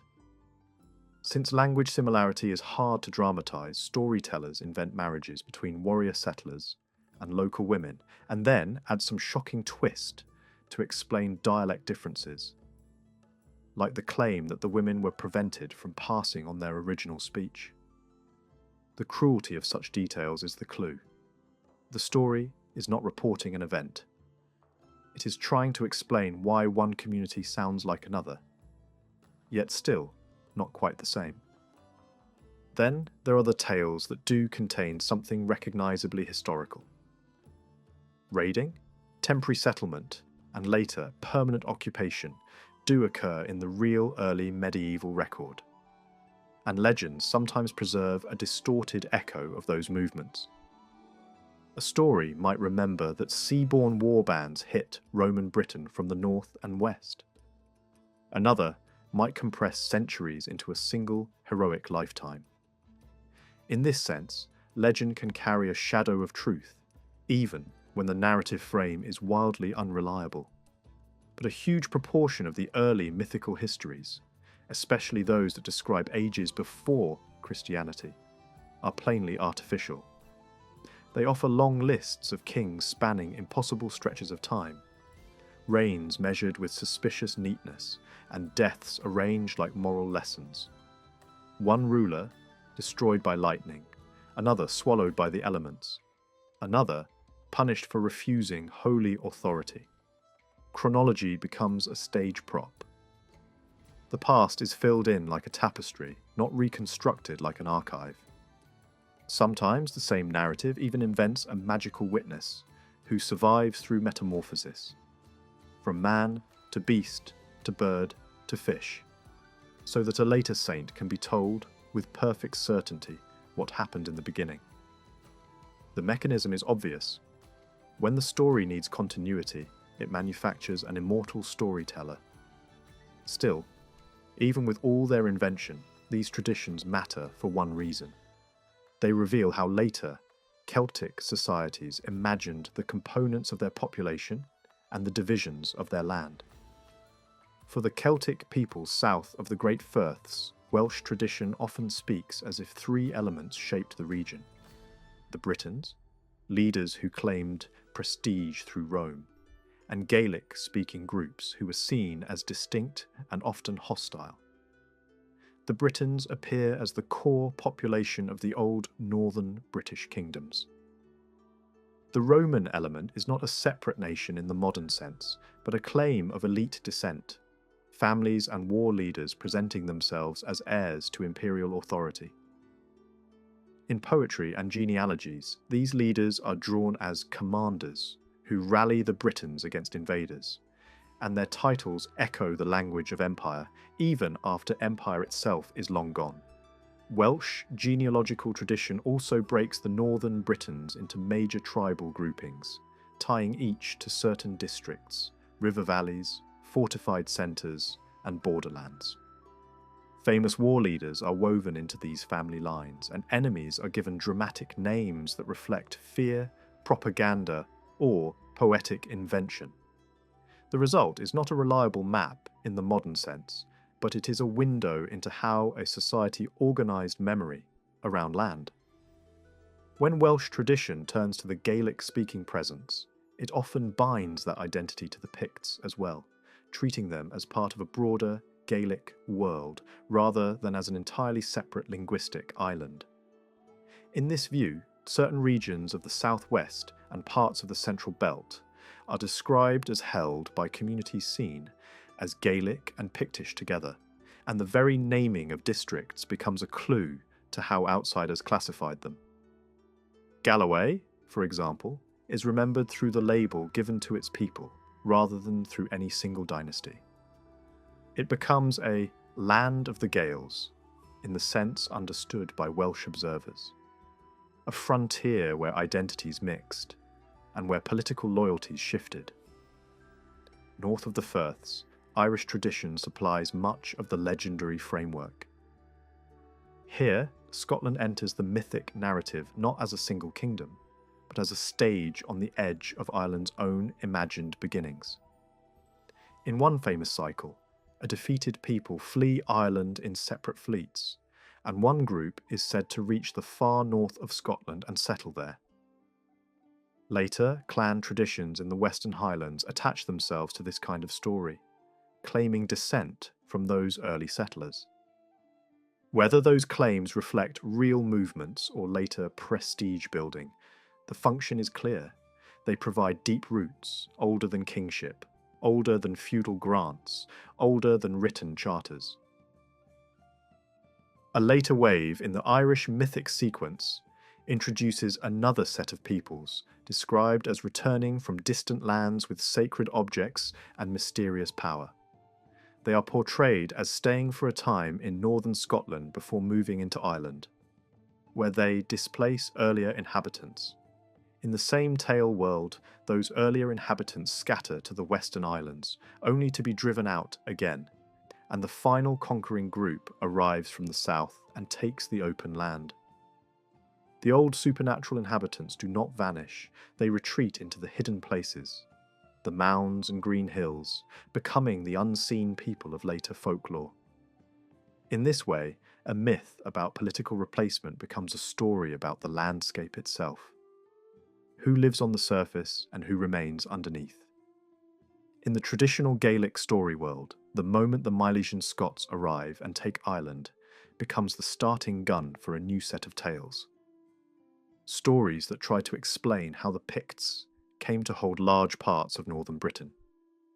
The legends mirror the way Ireland itself is described. First divided among brothers, then reorganised again under later rulers. In the same spirit, Scotland is imagined as being carved into 7 early provinces, each assigned to a son of Cruton, the invented ancestor who stands in for the Pictish people as a whole. The names given to these 7 shares are partly recognisable. One clearly points to Fife, another is linked with Atholl, a third fits the central belt of power between the Tay and the Forth, the zone later remembered as the heartland of Pictish kingship. Another aligns with Caithness, another matches the district later associated with the Mearns. The remaining 2 are harder to pin down today, but the story's logic suggests they were meant to cover the middle and northeast, areas like Ross, Moray, Buchan and Mar, those wide spaces that sit between the better-known anchor points. A second version of the same tradition changes the angle. Instead of dividing the land peacefully, it describes a military arrival from Ireland during the era of the Milesian sons. In that telling, a Pictish leader crosses the sea to help the Britons of the central Pictish heartland resist Saxon pressure. The reward is dramatic. The Britons surrender their kindreds and their swordland, and the newcomers take possession. Other retellings dress this up differently, describing small warbands, twice 18 soldiers, or similar symbolic numbers, who cut out territory by force.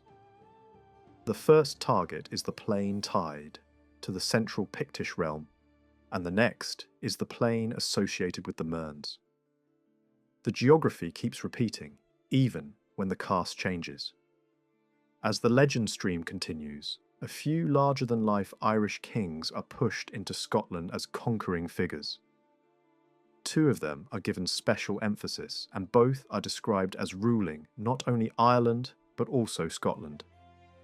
One is portrayed as a ruler, famous for absurdly grand wealth, and for endless warfare against Picts, Firbolg, and other shadowy enemies.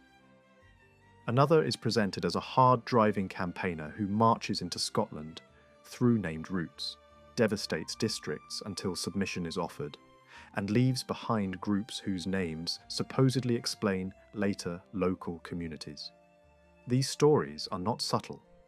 They are trying to account for why certain peoples or districts carry certain labels, and they do it by turning those labels into the children of a victorious king. The closer the narrative moves toward the first centuries after Christ, the more crowded the border becomes between fantasy and remembered experience.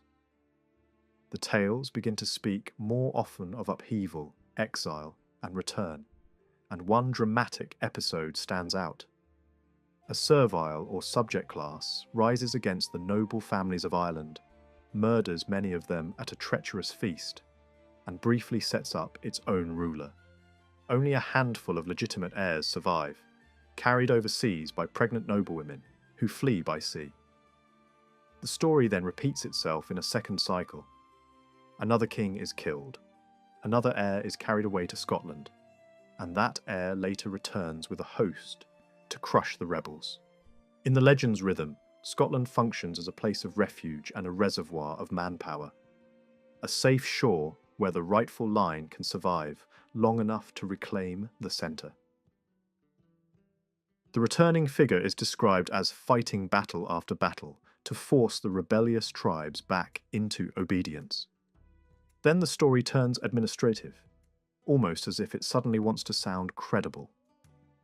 Ireland is reorganised. A new central royal zone is created by taking slices from the surrounding provinces, and important ceremonial sites are planted across it, places for fire festivals, fairs, assemblies, and royal inaugurations. Whatever the invention around the episode, this part of the tradition points towards something real. The memory that a royal core territory existed, and that it was tied to ritual centres and recurring gatherings. Another landmark in the same legendary landscape is a civil struggle that divides Ireland into a northern and southern half, marked by a ridge running across the island. This division becomes a way of explaining later political geography, because even in early medieval writing, the Scots of the north are sometimes treated as distinct from the Scots of the south. The myths then continue to send fleets outward, raids and expeditions across the sea, banishments that end with whole groups being relocated to islands and coastal districts, and claims that sovereignty over parts of Scotland was won through naval force. Alongside the Milesian royal lines, another dynastic stream is introduced, traced to a different ancestor and described as spreading widely through Ireland and Scotland alike. The heroes attached to this line are given impossible resumes. They are said to have conquered broad stretches of Western Europe, taken hostages not only from peoples but from nature itself, and imposed authority from one end of the world to the other.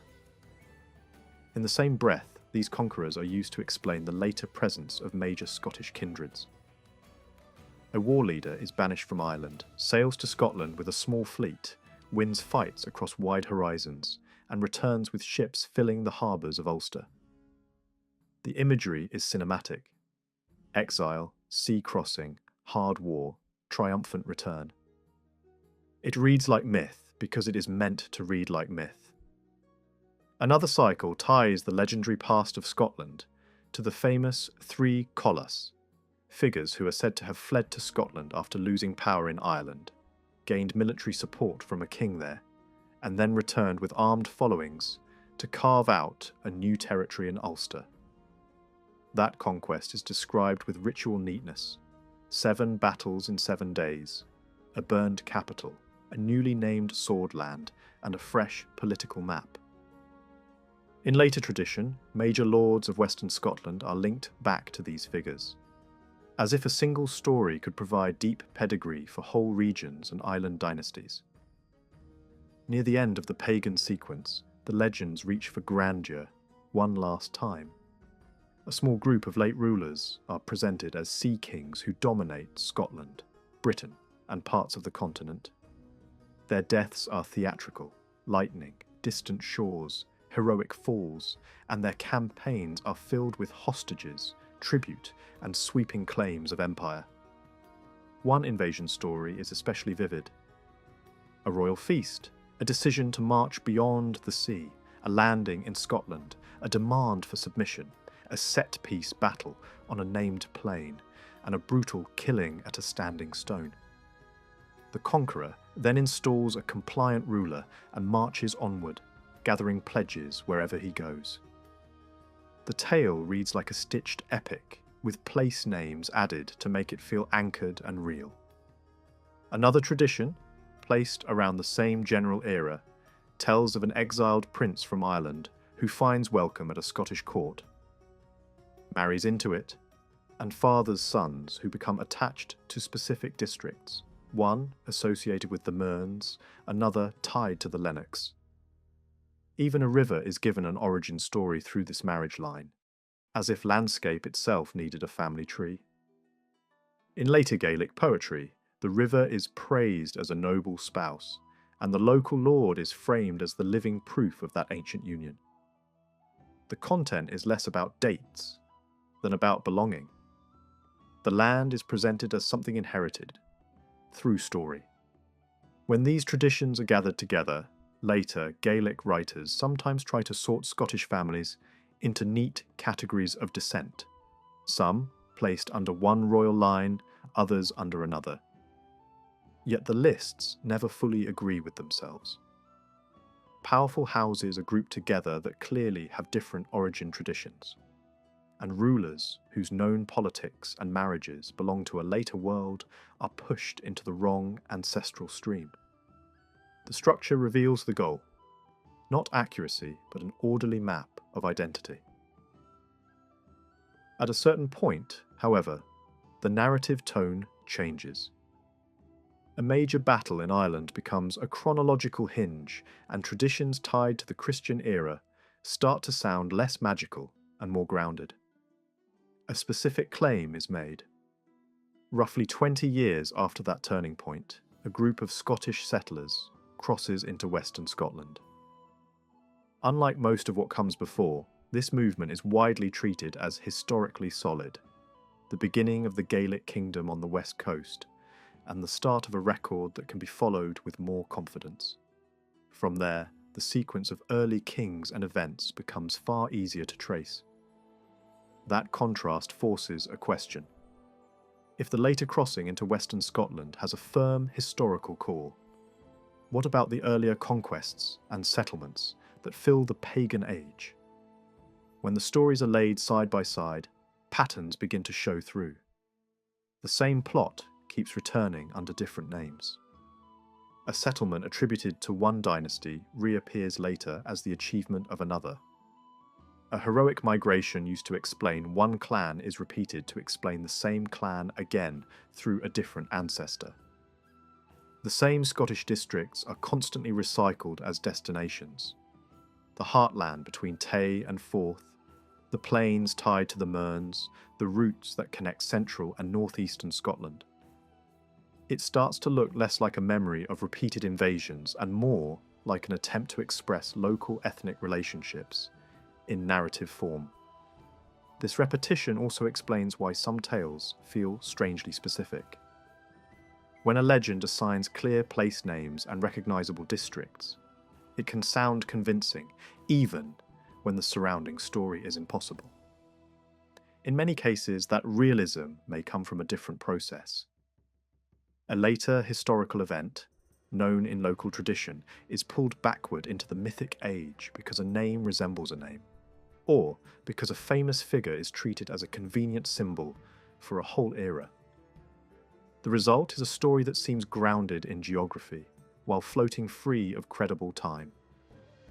A name like Tuirin, described in later tradition as the residence of a Pictish ruler, can be read as more than a line in a story. In the low hills of Angus there is a prominent height, still known as Tuirin Hill, rising above the surrounding farmland. On its summit, older observers noted clear traces of a fortified place. Wide, connected foundations that suggest multiple buildings, and a circular inner strong point.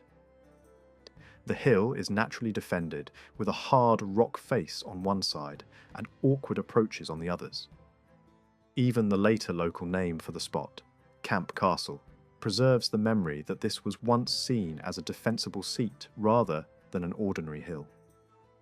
Nearby place names also seem to echo fragments of the same narrative world.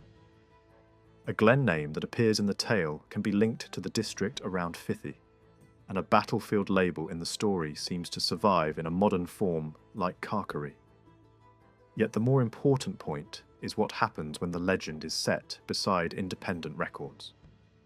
A battle placed by the tale in this northeastern landscape appears to match a real conflict that belongs to a much later period. The details line up with an 8th century clash in the land associated with the Mearns and its neighbouring districts, where a Pictish leader was killed. Over time, the story's cast shifts. A famous name from an earlier century is dropped into the role of the slain king, even though that figure lived generations before. In other retellings, the same battlefield becomes the stage for a victory by Scots over Picts, with the defeated ruler bearing the familiar legendary name. The location stays steady while the characters slide around it, which is often the clearest sign that a real event has been pulled into a mythic frame. This kind of distortion shows up again and again in the wider cycle of Irish invasion legends. The tales do not merely describe Irish rulers winning fights in Scotland. They sometimes give them enormous campaigns across Britain and into mainland Europe, even to the foothills of the Alps. That scale raises an obvious suspicion. It begins to look less like genuine Irish kings marching across the continent, and more like memories of Roman-era politics being reshaped into local story. The pattern fits. A revolt of subject or servile groups against established rulers, followed by a harsh suppression, resembles episodes known from late imperial Gaul. A short-lived usurper who seizes power with the help of unrest has an easy parallel in a rebel regime that held Britain for a time. A powerful divider of provinces and reorganiser of territory can be read as a shadow of an emperor associated with administrative change. And when the legends speak of rulers who campaigned in northern Britain and ranged toward the continent, it becomes tempting to see the outlines of late Roman commanders and imperial contenders, translated into Irish names and given an Irish stage. At the same time, not everything in these stories needs to be dismissed as pure fantasy. There is another possible foundation that sits closer to the ground: the first clearly documented appearance of Irish raiders in Britain. In the later 4th century, groups identified as Scots appear alongside Picts in attacks on Roman Britain. These assaults recur, grow larger, and draw in other coastal enemies. The raids continue until Roman forces restore order, after which the attackers are pushed back. If a legendary Irish ruler is said to reign during the same window in which Scots are historically visible on the British stage, that overlap can help explain why later tradition remembered conquests in Scotland. The raids were real, the permanent settlement was not. The historical record indicates repeated incursions, not lasting occupation.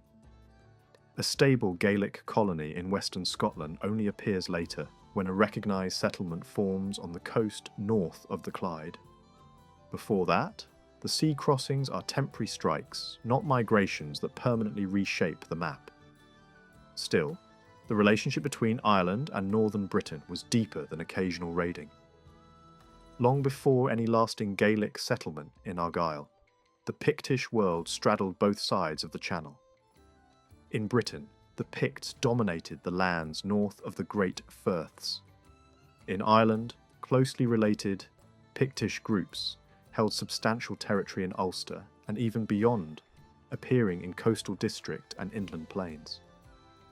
In the story tradition, this becomes something even stronger: a single people spread across two shores, with one set of legends shared among them. Some accounts even imagine long sequences of kings ruling both Ireland and Britain, not as two separate polities, but as a linked realm governed by the same dynastic name repeated over and over. The numbers attached to these king lists often have a stylized feel. 7s and 30s appear so regularly that they resemble symbolic scaffolding, rather than true chronology. The same duality appears in another strand of tradition: tales of famous Ulster champions who train, fight and settle in Scottish landscapes as naturally as they move through Irish ones. Stories place their military schooling in Skye, at a dramatic sea cliff stronghold, and the geography fits the kind of site such legends love. A rock-bound fort over dark water, with mountain ridges dominating the horizon. The narratives then move west to Argyll, describing refuge and settlement, land granted for maintenance, and strongholds placed in strategic positions above sea locks. Even when the deeds themselves are heroic invention, the tales preserve a consistent assumption. Ulster's, a Pictish elite, and northern Britain were not distant worlds. They were connected by sea routes, kinship claims, and shared cultural memory. That connection also helps explain another recurring feature of these myths: inheritance through the mother. In story after story, the figure said to gain land in Scotland is the son of a woman presented as the daughter of a local Pictish king. This is not random romance. It reads like a folkloric way of expressing how belonging could be claimed through maternal lines, especially in societies where marriage ties mattered for status and rights. When a stranger's son, born to a local woman, is treated as part of her people, the legend is hinting at a rule of membership that makes sense in a tribal setting. The same mechanism appears in one of the darker motifs shared on both sides of the sea: a massacre at a feast. In Irish tradition, a subject class slaughters the nobility at a banquet. In Scottish legend, a similar trap is said to have destroyed Pictish leaders in a later age. The repetition suggests not a copied historical report, but a powerful narrative template, one used whenever a people tries to explain a sudden collapse of a ruling order. There is also a broader structural parallel that stands out. Irish tradition speaks of a central royal zone created to support the monarchy, set where multiple provinces meet and anchored by major ceremonial sites. In Scotland, a comparable centre emerges in later memory around Scone and the surrounding district of Gowrie. Scone sits beside the Tay, near the touchpoints of several old provincial regions. It becomes the place associated with inaugurations and law-giving, the location where kings are imagined to sit in judgment, and where royal authority is performed. Around it lie additional royal estates that form a cluster, each leaning toward a different neighbouring region, as if this small core was designed to stand at the crossroads of larger provincial worlds. Over time, the kingdom itself can be spoken of as if it were centred there. The same way Irish tradition sometimes speaks of sovereignty through the name of its ceremonial capital. By the time Alexander III ruled, Scotland had become a far larger idea than it once was. The kingdom's southern edge now pressed down toward the Solway and the Cheviots, while control of the western seaways and islands pushed the realm to its furthest Atlantic limits. A name that had once belonged mainly to the country north of the Forth, and Clyde had spread across this whole expanded space. Inside those borders, however, there was no single uniform people. The land was shared by communities with different languages, customs, and memories of origin, layered across the map in ways that still mattered in daily life. In the rough highlands of the north and west, Gaelic-speaking communities dominated. These were mountain and glen societies shaped by kinship ties, cattle, seasonal movement, and local lordship. Along the long eastern corridor, from the Moray Firth down toward the English frontier, the picture looked different. Earlier inhabitants there had included groups with mixed backgrounds, but over generations the speech and institutions associated with Northumbrian settlers came to fill much of that coastal plain. In the southwest, the old British realm around Strathclyde had once stretched from the Clyde toward the Solway, yet it too steadily yielded ground to the same East Coast influence. Even so, Gaelic pockets remained strong in places like Galloway, and Gaelic settlement also pressed into districts that bordered it, so that the frontier between tongues and traditions never formed a clean line. The result was a kingdom that, in broad strokes, held three great cultural currents at once: Gaelic communities, Brittonic communities, and an English-speaking population rooted in older Northumbrian expansion. On top of this came another layer of power: aristocratic families introduced under earlier kings, holding large estates and exercising lordship over wide districts. In parts of the Western Seaways, traces of Scandinavian settlement and influence still lingered, adding yet another thread to the tapestry. When trying to understand how these different groups organize themselves, a modern observer quickly discovers a problem. The earliest societies do not appear on record in their simplest form. Like a language that is only first recorded once it has already changed, social structures become visible only after they have been altered by time, contact, and internal strain. By the time these communities enter written history, they are already evolving, already absorbing outside influences, already developing inequalities that did not exist at the beginning. Even so, some fundamental starting points can be reconstructed with confidence, especially for Gaelic-speaking society, because its older legal traditions preserve the logic of an earlier world. The clearest feature is that the basic building block was not the solitary individual, and not even the small nuclear family.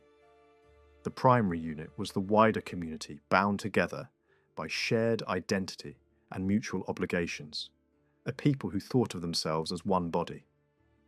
In Gaelic lands, this community was imagined as a descent group, a kindred tied to a common origin. It held territory, defended it, and used it according to communal rules. The bond that held it together was explained through ancestry, whether that ancestry was remembered clearly or wrapped in legend.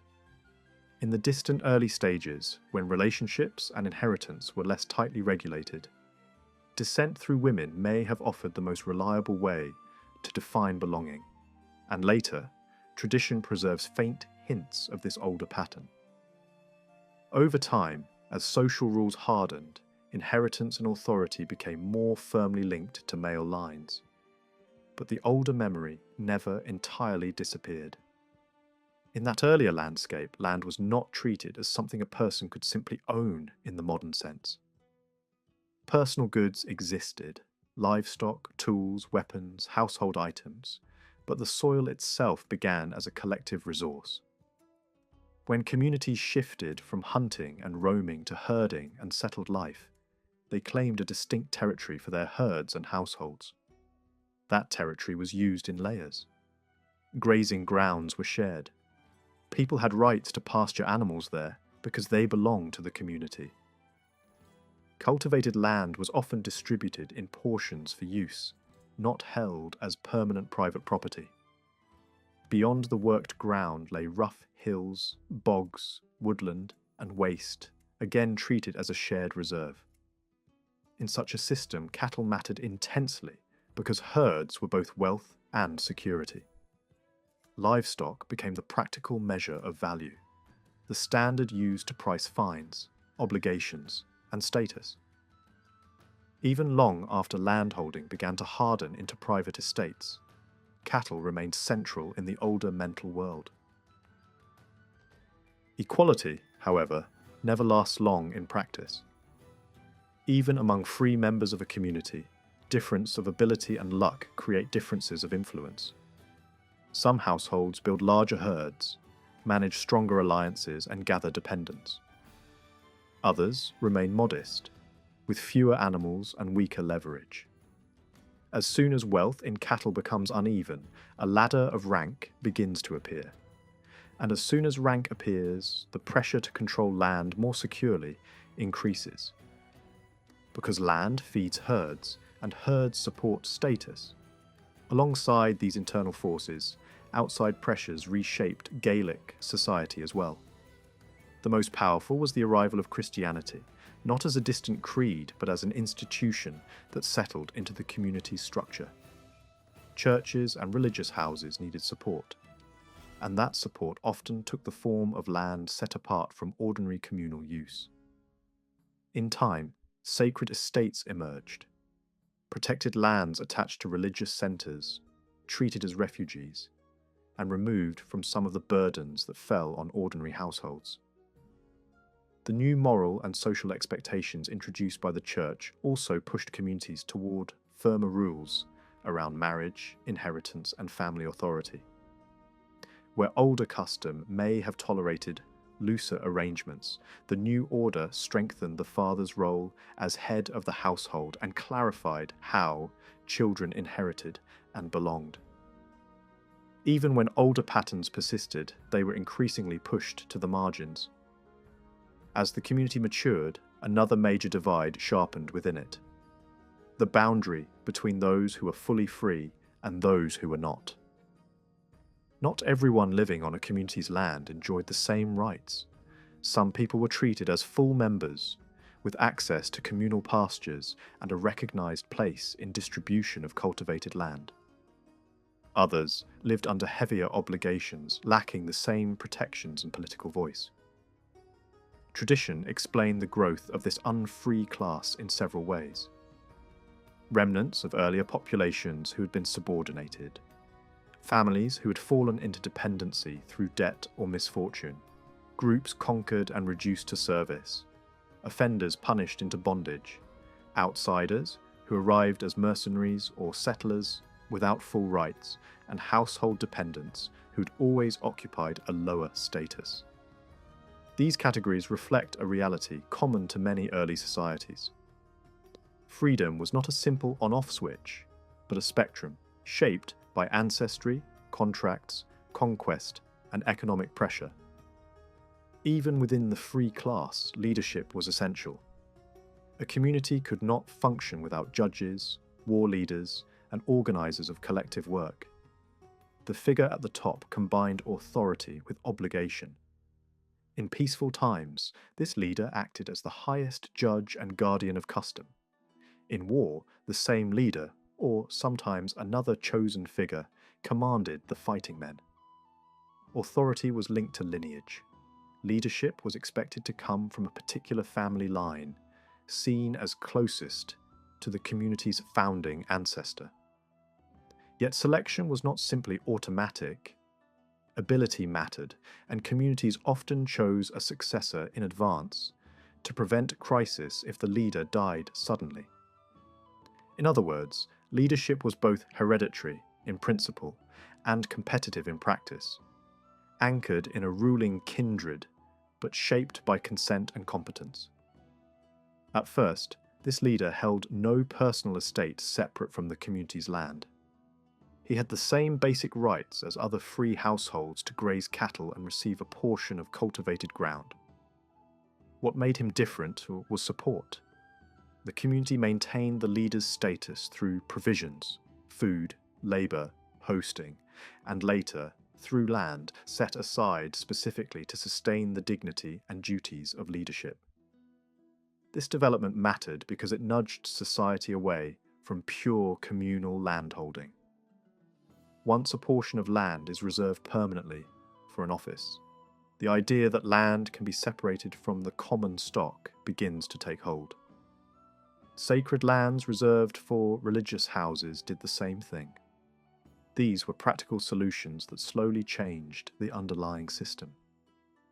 Meanwhile, the wealthier free households began to pull away from the rest. A person with a larger herd could claim greater standing, because herd size shaped everything: the scale of obligations, the ability to host, the ability to equip followers, the ability to absorb losses. Over time, prosperous households formed a recognized upper tier. Their homesteads grew into defended farm centers, with multiple buildings and an enclosed precinct. Hospitality became a public duty. Certain men were expected to receive travelers, provide shelter to important visitors, and host gatherings where disputes were heard and community decisions made. With that role came influence, and with influence came a stronger desire to keep the same land year after year rather than accept periodic redistribution. This is where private property begins to appear, not as a sudden invention but as an accumulation of precedent. When the same family holds the same ground across generations, custom starts to treat that holding as theirs. What began as long possession turns into inherited right. Once this happens, a new class of landholding magnates emerges, chiefly families whose authority rests. not only on lineage and leadership, but on control of estates. These lords do not merely own cattle, they also control the ground that feeds those cattle. A hierarchy hardens. Lesser free people still exist, but their independence becomes more fragile as common land shrinks and population grows. Pressure increases as more mouths must be supported on the same territory, and boundaries become more defined. Open fields and shared spaces gradually give way to marked divisions as communities try to manage scarcity and competing claims. As estates expand, powerful households develop dependents. Some dependents are linked through negotiated agreements. A lesser freeman accepts livestock from a lord, gaining the means to farm, but in return owes food payments, labour service, and public deference. If the tenant already owns some cattle and receives an addition, the relationship is lighter and retains more freedom. If the tenant's entire herd comes from the lord, the tie is heavier, secured by guarantees and stricter obligations. Over time, these arrangements pull increasing numbers of formerly independent people under the umbrella of local magnates. Not always by force, but by economic necessity. Alongside them appear kotas, land-poor workers, and broken men from other communities, outsiders who settle on marginal ground and survive by service, eventually becoming rooted in the place if they remain long enough. By this stage, the community's territory is no longer one undivided block, held equally by all. It falls into three broad zones. Some land remains genuinely communal, shared grazing and shared cultivation, where recognised free members still claim rights. Some land is reserved for offices and institutions, the support of leadership, skilled specialists, and religious foundations with protected status. And some land becomes private inheritance.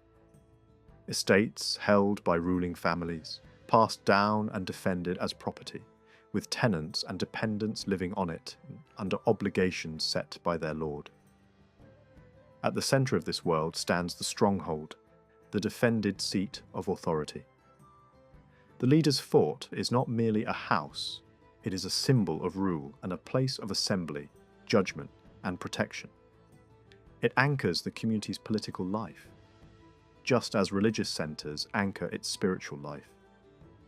In some regions, the religious house grows so powerful that it absorbs the surrounding community, turning free tenants and dependents into a parallel structure under ecclesiastical authority, while still preserving many of the older economic relationships in a new form. This is the kind of society that lies behind the later medieval kingdom's Gaelic districts. A world where identity begins in kinship. Wealth is measured in herds. Land shifts from communal use toward inherited estates. Leadership is both ancestral and chosen, and outside forces, especially the church and contact with foreign systems, accelerate changes that were already underway.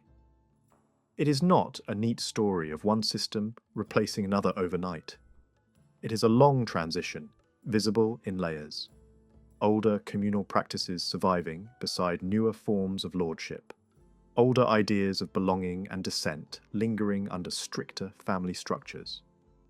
And a tribal community slowly transforming into a landscape of estates, tenancies, and institutional power, while still carrying the memory of the earlier order within its rules and habits.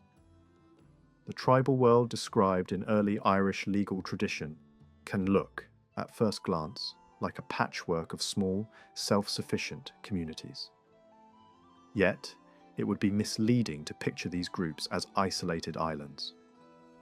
Even in earlier centuries, many of them were linked into wider structures that acted like a political web across the island. Rather than a single centralised state in the modern sense, Ireland functioned more like a layered federation.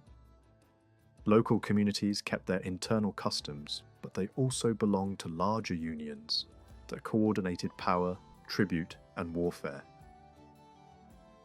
At the base stood the local tribe, A community with its own leader, its own territory, and its own hierarchy of free members, dependents, and clients.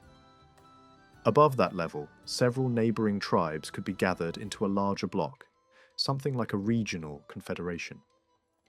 One king presided over this greater unit, not because the smaller tribes vanished, but because their leaders accepted a superior ruler for certain purposes, especially military coordination and formal tribute. Accounts differ on how many tribes typically formed one of these larger blocks. Some traditions suggest a small cluster, others describe a bigger grouping. The important point is the same. Authority scaled upward in steps, and these steps were built by combining multiple communities under a superior household. Several of these regional blocks, in turn, formed what later observers would call a province. The island's political map was often described as 5 great provinces, each imagined as a major fifth part of the whole land.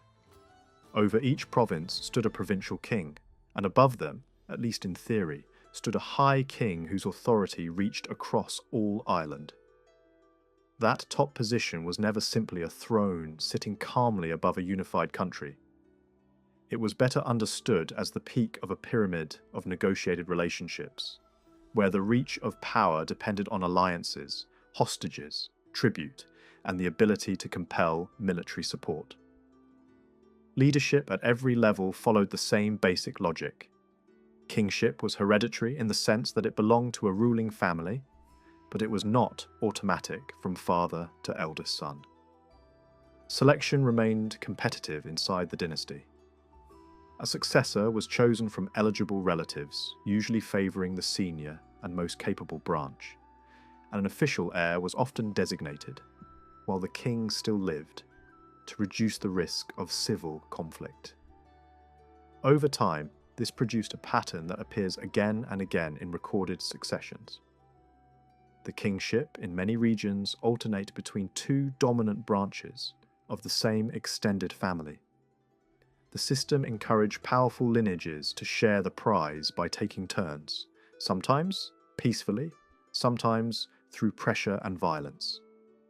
In frontier regions where populations of different origins lived side by side, the same logic could create even stranger outcomes, with rival dynasties claiming legitimacy from different ancestral roots, and the kingship passing back and forth between them for long periods.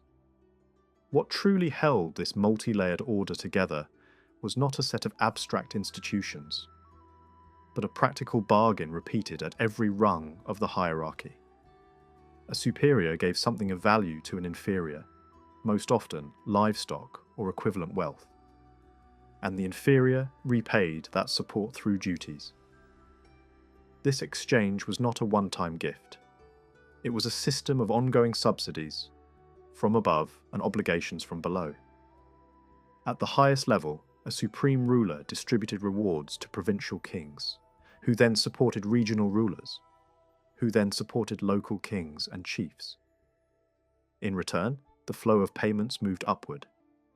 Fixed dues, tribute in cattle and provisions, and hospitality owed whenever a superior travelled through a dependent territory. Alongside these material returns stood the most important obligation of all: military service. When a superior called, an inferior community was expected to provide fighting men. Expeditions could be smaller raids or larger musters, and the size of the force each local tribe owed was treated as something that could be counted and demanded. A local community might be expected to supply a substantial war band, while a larger regional bloc was expected to provide several such companies. In practice, these numbers were ideals and bargaining tools as much as exact census figures, but they reveal how the system imagined its own strength. Another pillar of this society was its approach to crime and compensation. In an early tribal world, harm done to a person was not primarily treated as an offence against an impersonal state. It was treated as damage to a household and to the wider community connected to that person. The problem was not solved by prisons or state punishment, because the state, as later centuries would define it, did not yet exist in that form. Instead, the core aim was to restore balance by compensation. The oldest instinct may have been retaliation, but many societies developed a way to replace revenge with payment. If compensation was paid and accepted, the feud could be halted. If compensation was refused or could not be raised, violence might continue. Religious influence later encouraged forgiveness and settlement, but the payment system itself did not begin with religion. It was a widespread old mechanism for preventing endless cycles of revenge. This compensation system depended on ranking. Every person had a recognized value based on social position, an honor value that shaped legal outcomes, agreements, and penalties. Harm to a high-status person carried a heavier price than harm to a lower-status person. Not because one life mattered more in a moral sense, but because society was structured around status, obligation, and the idea that certain roles carried greater public weight. Wealth was still largely imagined through cattle, so values were expressed in livestock equivalents, with careful distinctions between animals of different age and type. Certain units of account were used as standard measures, and larger units represented bundles of value. These values determined the compensation due for killing, injury, and damage to property. A portion of the payment typically went not only to the injured household but also to the local lord and the community's king, because the offence was considered a disruption of the wider order they were responsible for guarding. Alongside social ranking and tribute stood another crucial tool of organisation: land division. Tribal Ireland developed a set of territorial units, used to describe how communities occupied the landscape. A local tribe was often imagined as holding a standard-sized territory made up of smaller building blocks, townlands, ploughlands, and their subdivisions. These were not merely measurements on a surveyor's map. They shaped how land was distributed, how obligations were calculated, and how chiefs understood their authority.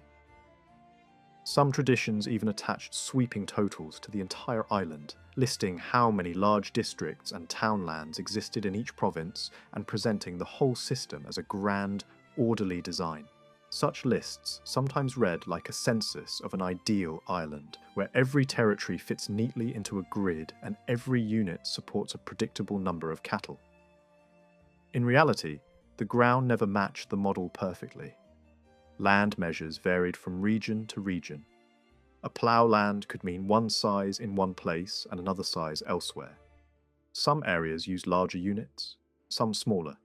Some counted land by acres, others by traditional divisions that were only loosely related to acreage. Boundaries were often defined by custom and memory rather than by exact measurement. Even when a unit had a nominal size, local practice could stretch or shrink it, depending on soil quality, pasture, and the ability of the land to sustain livestock. The system was practical, not mathematical. Land was measured by what it could support, not merely by how far it extended. These territorial labels appear both in legendary narratives and in later historical contexts, which suggests that the language of tribes and land units had deep roots. Old stories attribute administrative reforms to ancient lawgivers, presenting them as people who divided the land, appointed leaders over standard districts, and organised local society into a hierarchy of service. Later accounts show something similar in a different form. When foreign powers arrived, they often governed by leaning on the existing structure rather than replacing it immediately.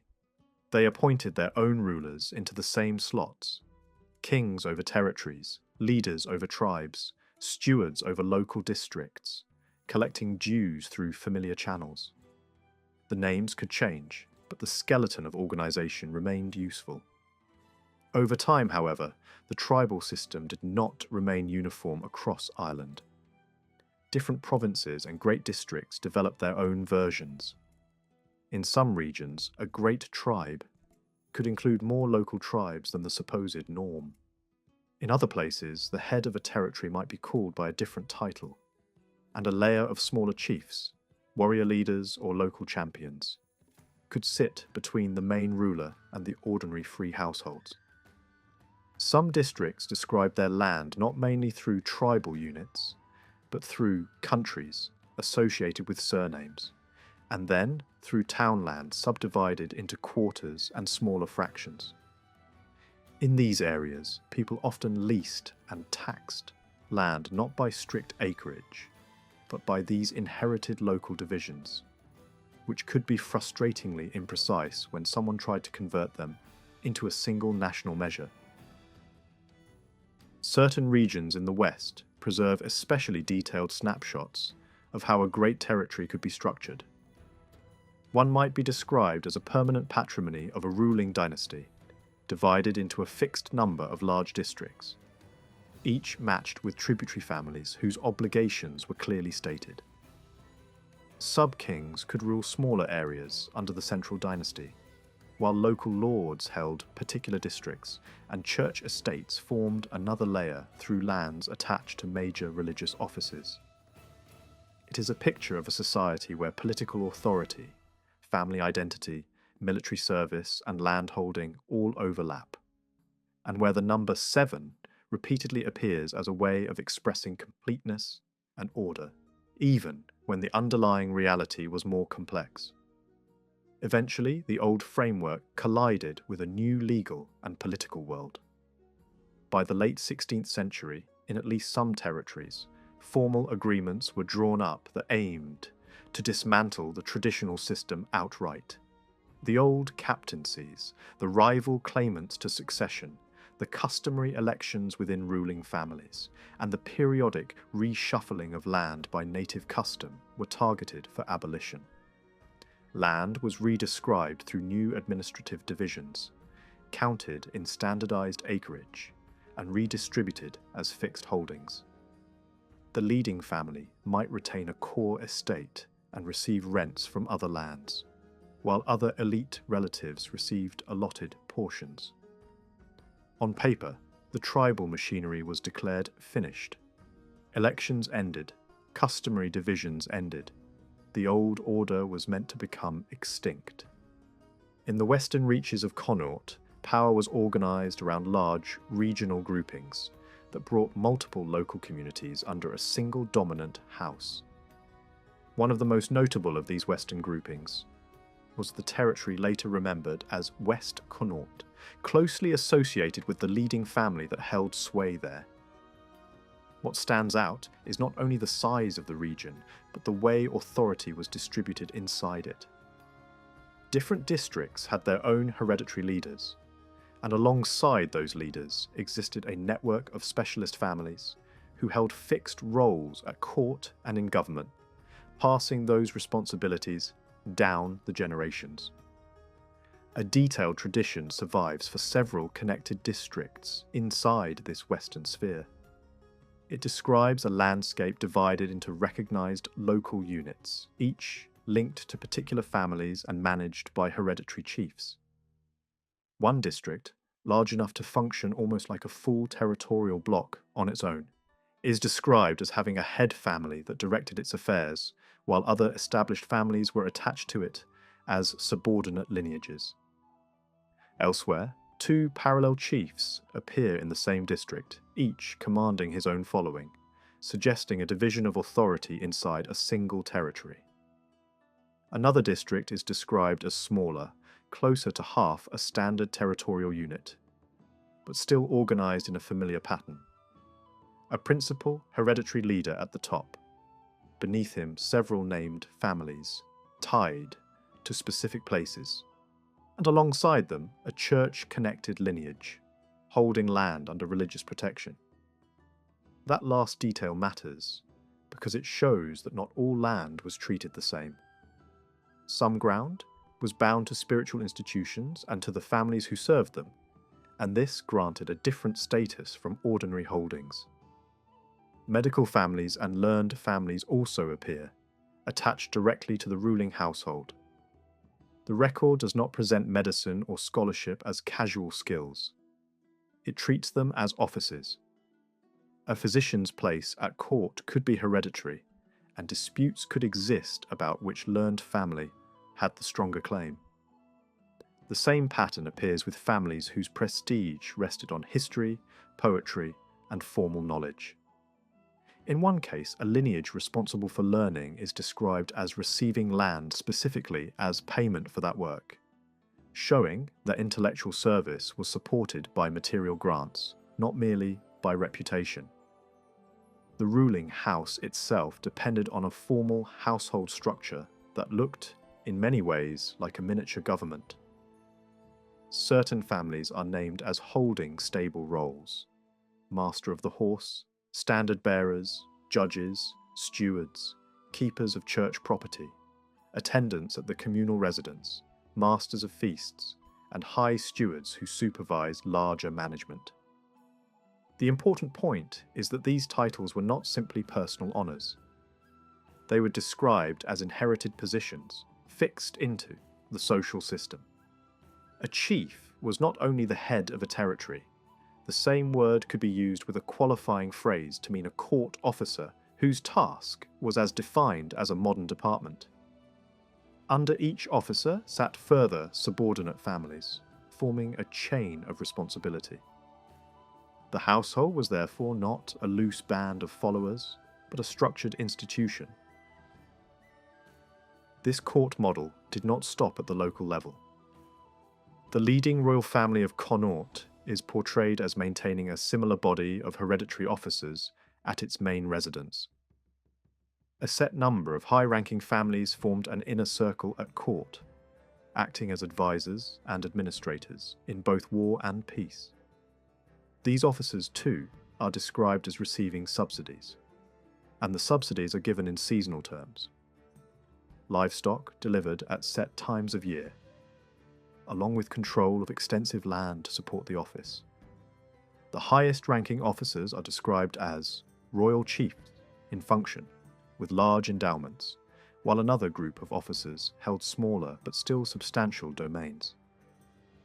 Their duties covered the practical needs of kingship, guarding prisoners and hostages, managing horses, commanding fleets, leading musters, overseeing the household, and guarding valuable goods. The picture is of a political system where government was inseparable from household management, and where administration was carried by families whose role was inherited like property. A similar logic appears in Ulster, though the surviving evidence often comes through later grants and surveys that preserve older divisions under new names. In one large territory along the northern coast, the land was recorded as broken into a series of smaller districts, each functioning like a local community unit. The names used for these divisions vary, but the structure is consistent. A greater region contains a set number of smaller territorial blocks, and those blocks correspond to local jurisdictions that had long existed. Some of these local blocks align closely with later parish boundaries, showing how older territorial thinking could be absorbed into newer administrative maps without fully disappearing. In parts of Ulster, the names of the communities connected to these divisions survived more clearly. A later inquiry records the region as split into many subdivisions, some larger and some smaller, and a number of the larger units carry names that reflect the tribal group associated with them. Here, the pattern becomes visible. The territorial unit is named for the people who hold it, not merely for a landscape feature. Several of these units could be grouped to form what later administration called a barony, and the acreage recorded for each group reveals that these were not minor parcels. They were substantial territories with defined boundaries, treated as coherent blocks for both governance and rent. In the early 17th century, officials attempting to describe and manage these regions put numbers on the old system. In Monaghan, a territory associated with a leading family is described as divided into baronies, and within those baronies into a fixed number of hospitality units. Each hospitality unit is then broken down further into smaller land measures. The official explanation frames the system in practical terms. These were districts expected to sustain food, service, and local obligation. The record even converts the local measures into English acres, presenting a neat arithmetic of land. What matters, however, is not the exact conversion, but the underlying structure. A hierarchy of land divisions that mirrors a hierarchy of authority, from top families to subordinate holders. Once the crown took control, the older duties were often converted into money rents. Parts of a region were granted as a chief's demesne, while the rest was distributed among long-established local holders, now framed as tenants or freeholders under new legal language. The chief received fixed rents and also a chief rent collected out of the smaller holdings, replacing older forms of tribute and service. The crown reserved its own share, so that a single territorial unit produced income upward to both the local lord and the state. This arrangement preserved the old shape of the land while changing the legal logic that justified possession. Fermanagh offers an even sharper picture of transition. There, the headship of the ruling family and its core lands were declared vested in the crown, but the wider population claimed long-standing rights to their holdings. Officials noted that these people did not hold land according to common law patterns, but according to a native custom in which senior members of each kin group claimed leadership, and land was divided among the broader group by a traditional inheritance practice. The territory itself was described as divided into baronies, each with a fixed quota of chargeable land units, and each land unit subdivided into quarters and smaller parts. Yet the record also makes clear that the local measure was not uniform across Ireland. A unit in Fermanagh could be much larger than the same named unit elsewhere, meaning that identical terminology could hide very different real acreage. Alongside the chargeable land sat free land, and the categories are revealing. One type was church land, known locally as land under spiritual protection. Another was the personal table land of the ruling house, set aside specifically to provide food and provisions for the chief's household and therefore exempt from common burdens. A third category consisted of land granted to privileged service groups, historians and chroniclers, poets, and professional warriors. These were not random exemptions. They show a society that deliberately supported key functions through protected land, ensuring that religious institutions, court memory, ceremonial authority, and military strength had an economic base. Church land received special emphasis. Officials recorded that the local term for this land carried the meaning of liberty or freedom, and that such land was protected from the usual demands of temporal lords. It was also associated with sanctuary. Even when older tribute obligations existed against a church, there are examples of those burdens being removed through formal settlement, effectively purchasing freedom from recurring hospitality dues. The result is a consistent theme. Church territories were treated as exceptional zones within the wider political economy, protected by custom and reinforced by negotiated agreements. The account of the ruling house's table lands in Fermanagh adds another layer.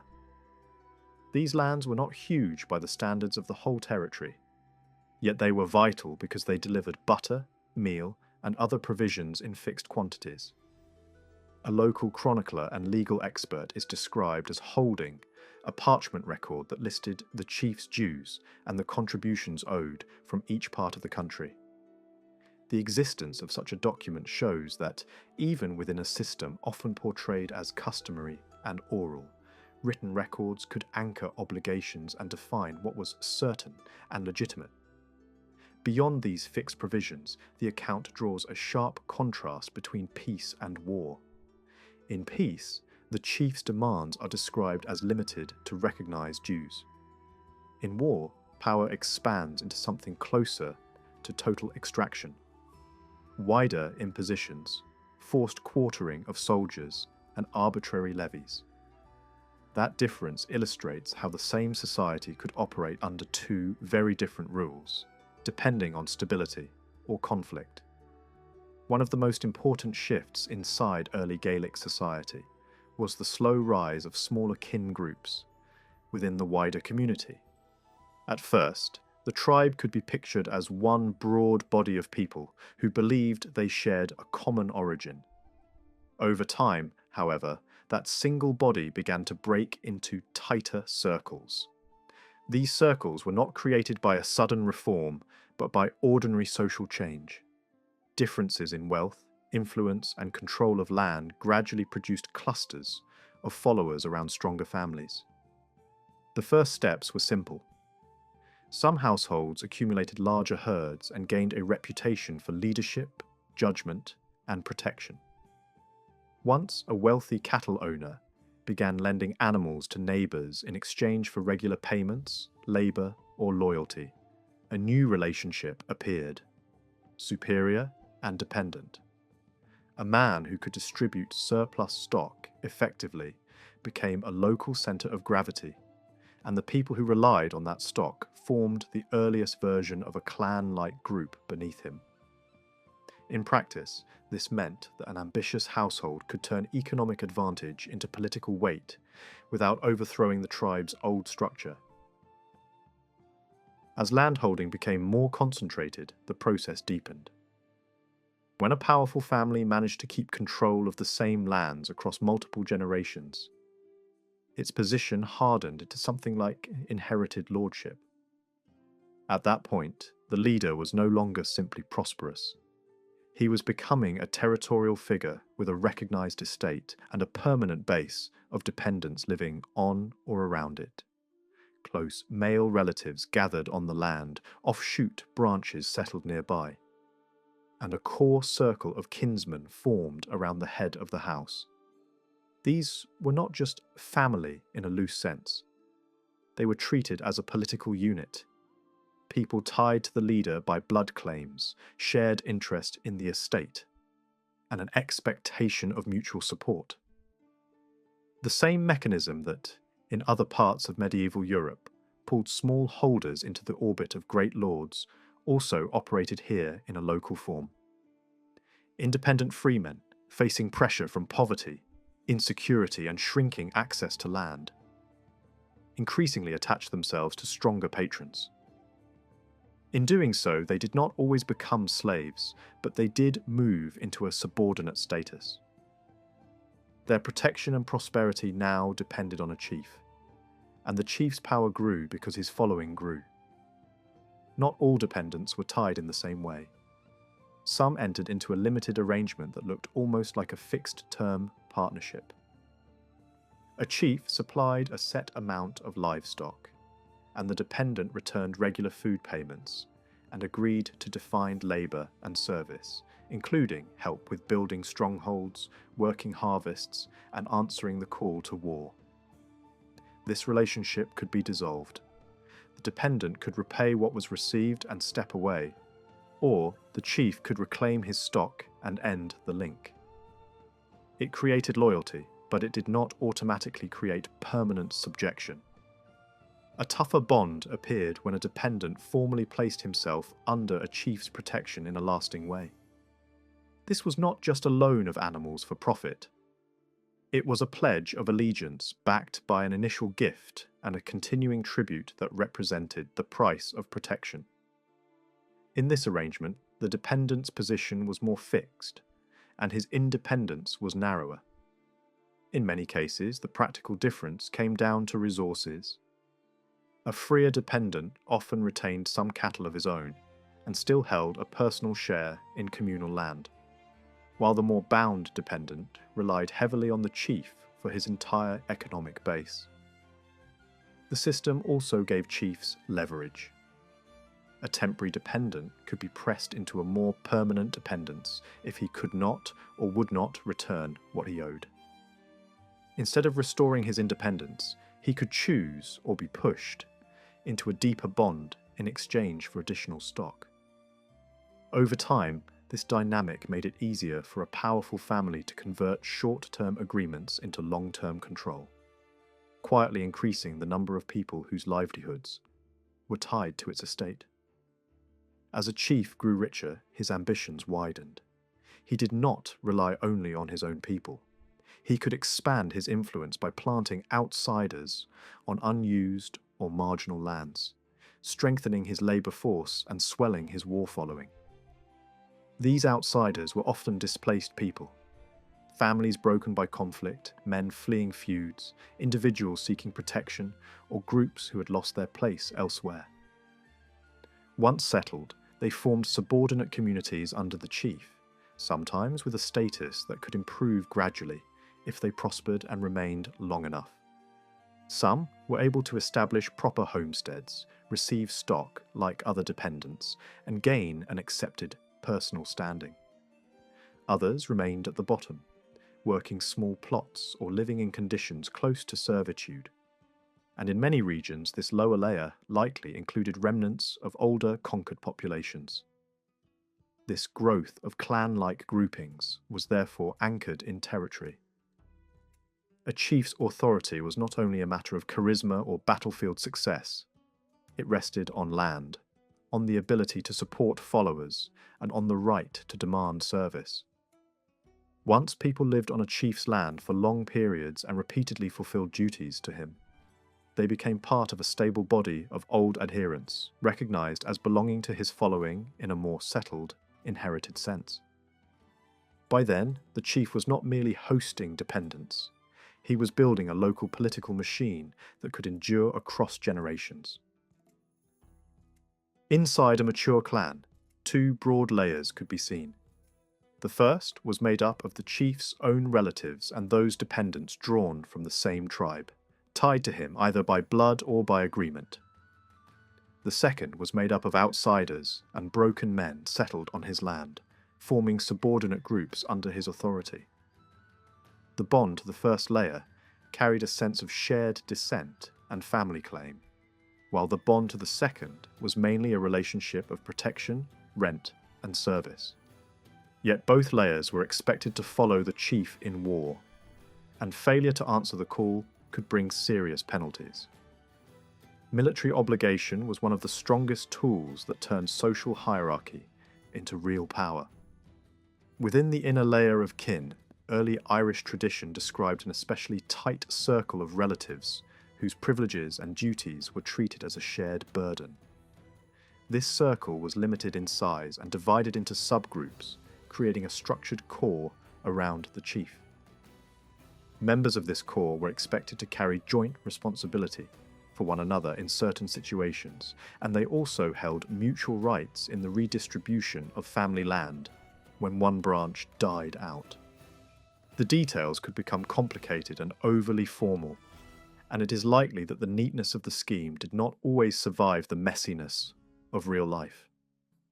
Still, the underlying idea is clear. Close kin were treated as a corporate unit, bound to one another by law-like expectations of shared obligation and shared inheritance. The same tradition also suggests that kin groups were thought of in terms of generational distance from a founding ancestor. As time passed, individuals moved outward from the chief's immediate circle into more distant categories and eventually blended into the wider community. The chief's closest circle remained relatively fixed in size, even as the overall clan expanded. At the same time, the most powerful cadet branch, the oldest, most established offshoot, could grow strong enough to rival the main line. This rivalry helps explain why leadership sometimes alternated between two dominant branches rather than passing smoothly from father to son. The relationship between a clan chief and the wider tribal king also reveals how power could stack in layers. In earlier conditions, independent free men could receive support directly from the tribal king. In later conditions, many were drawn instead into the orbit of a local chief who acted as their immediate patron. Both arrangements could exist side by side. Yet the king retained an osably strong pull. People could refuse deeper, more burdensome dependence if they wished, but the king's demands were harder to escape. Once a person entered the king's protection, separation was not treated as a simple, personal choice.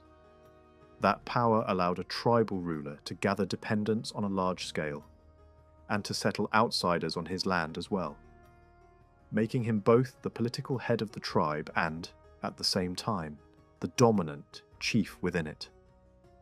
Beneath the king, the leading clan chief stood as the most significant figure.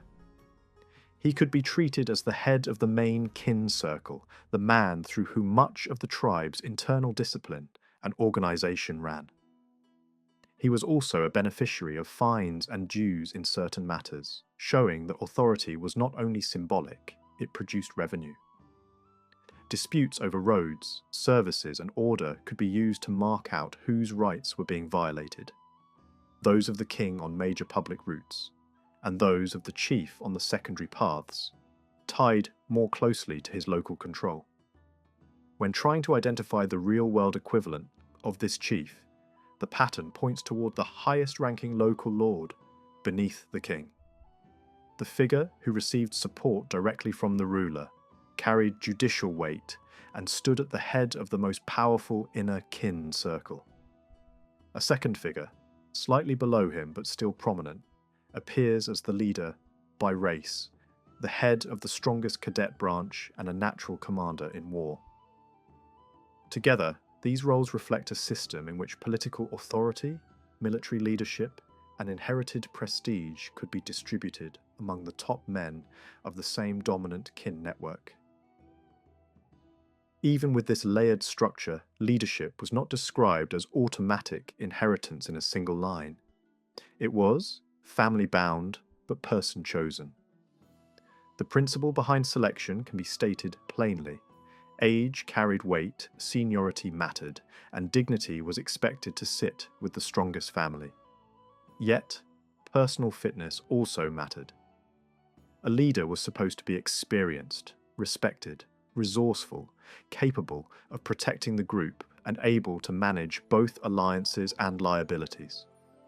If two candidates were equal in standing and age, chance could decide. If one was older and equally qualified, seniority prevailed. Juniors might share benefits, but the senior was expected to be chosen.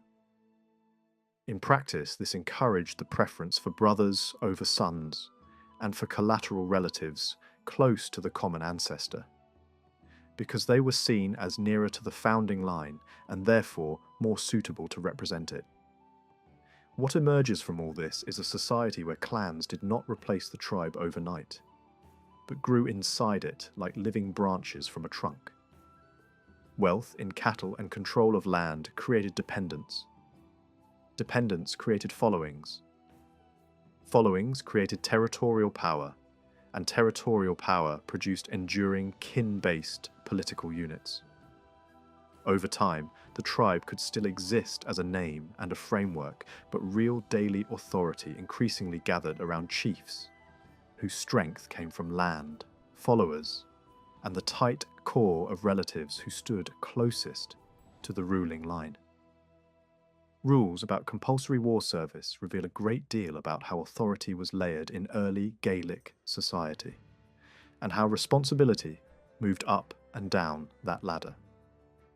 When a campaigning host was called out, failure was not treated as a private decision. It was an offence against public order, because the absence of key men could weaken a fortification effort, undermine a raid, or leave the leadership exposed in hostile territory. The penalties were carefully structured to reflect rank, and they also show that both kings and local chiefs had defined claims over the people beneath them. When a high-status landholder turned away from the campaign, the law treated it as a serious breach, especially if his dependents were involved. If a chief and his dependents abandoned the host after being summoned, a major penalty was due. That penalty did not flow to a single recipient. A large portion went upward to the higher royal level, while the remainder was split across the intermediate rulers and the local leadership in a way that mapped the political hierarchy. The top provincial ruler was entitled to a substantial share, but beneath him there were other layers with recognised authority. A regional king, the ruler of the local tribe, and the cluster of chiefs positioned between those levels. In other words, the fine itself functioned almost like a diagram of the power structure, distributing money and acknowledgement along the chain of command. A second scenario makes the same point through a different angle. If only one dependent left the host, alongside a leading man, the system still imposed a heavy payment. But now the burden was divided inside the chief's own household network. The dependent paid what would have been his portion if the entire dependent group had been guilty, and the chief carried the remainder. It was not enough for a chief to claim that only one follower defected. Responsibility attached to leadership. The chief was expected to control his dependents, and the law treated his ability to keep them in line as part of his public value. A third situation shows the opposite direction of accountability. If dependents deserted without the chief's permission, the penalty fell on them personally. But the distribution of that penalty still reinforced hierarchy. The provincial ruler took a share, the chief whose followers deserted received a share, and the remaining portion moved upward through the local royal level, and the intermediate chiefs who sat between the chief and the higher kings. Desertion punished the deserters, yet it also compensated the leaders, whose authority and safety had been damaged. Even in this case, the logic was not simply pay for wrongdoing. It was restore the balance of power that wrongdoing has disrupted. Two further principles underline how status mattered. When the law imposed a discipline fine, it was calculated by the rank of the person who had to pay it, not by the rank of the offended party. When the law imposed a payment tied to honour and standing, it was measured by the rank of the person receiving it. The same act could therefore produce different outcomes depending on who committed it and who was harmed by it. This was not an accidental complication. It was the core mechanism by which a ranked society translated social position into concrete consequences. The reasoning behind these punishments was also explicit. Higher-ranking men were more valuable to the host and to the construction of strongholds, and their absence created greater practical loss. They were expected to be present because their presence carried leadership, equipment, and experience. Another distinction was even sharper. Abandoning a host already in enemy land was considered more dangerous than refusing to go in the first place. A ruler deserted in hostile territory faced immediate risk, and the host itself could collapse. The law, therefore, treated departure during an expedition as a graver threat than initial non-attendance. Alongside these rules of war service, another institution worked quietly to tighten the bonds between chiefs and the lower ranks: fosterage. This practice placed children of high-status families in the households of people beneath them, where they were raised beside the foster family's own children. The custom is ancient, but it makes sense only in a society where rank had already become organised and stable. The very idea presumes clear difference in status, because it depends on a relationship between a powerful household and a humbler one, formal enough to carry duties on both sides, and lasting long enough to create lifelong loyalty. Fosterage appears in two broad forms. Sometimes it was framed as a relationship of affection and alliance, a way to bind families through shared upbringing. At other times, it was openly contractual, with set payments and clearly defined obligations. In either case, the aim was similar: to create a personal, emotionally reinforced link between classes that might otherwise be separated by hierarchy. A child raised in a lower household grew familiar with the people who served, fed, and protected him in early life. The foster family gained prestige, protection, and often material reward. The chief gained dependable ties that could outlast disputes over rent or service. The rules for clothing and food were drawn with obsessive detail, reflecting how seriously rank was taken. Children of modest families were expected to wear plain clothing in subdued colours, and in some cases to reuse old garments. Children of wealthier households were entitled to better clothing, and higher-ranking children were described as changing colours frequently, with special attention given to clothing on feast days.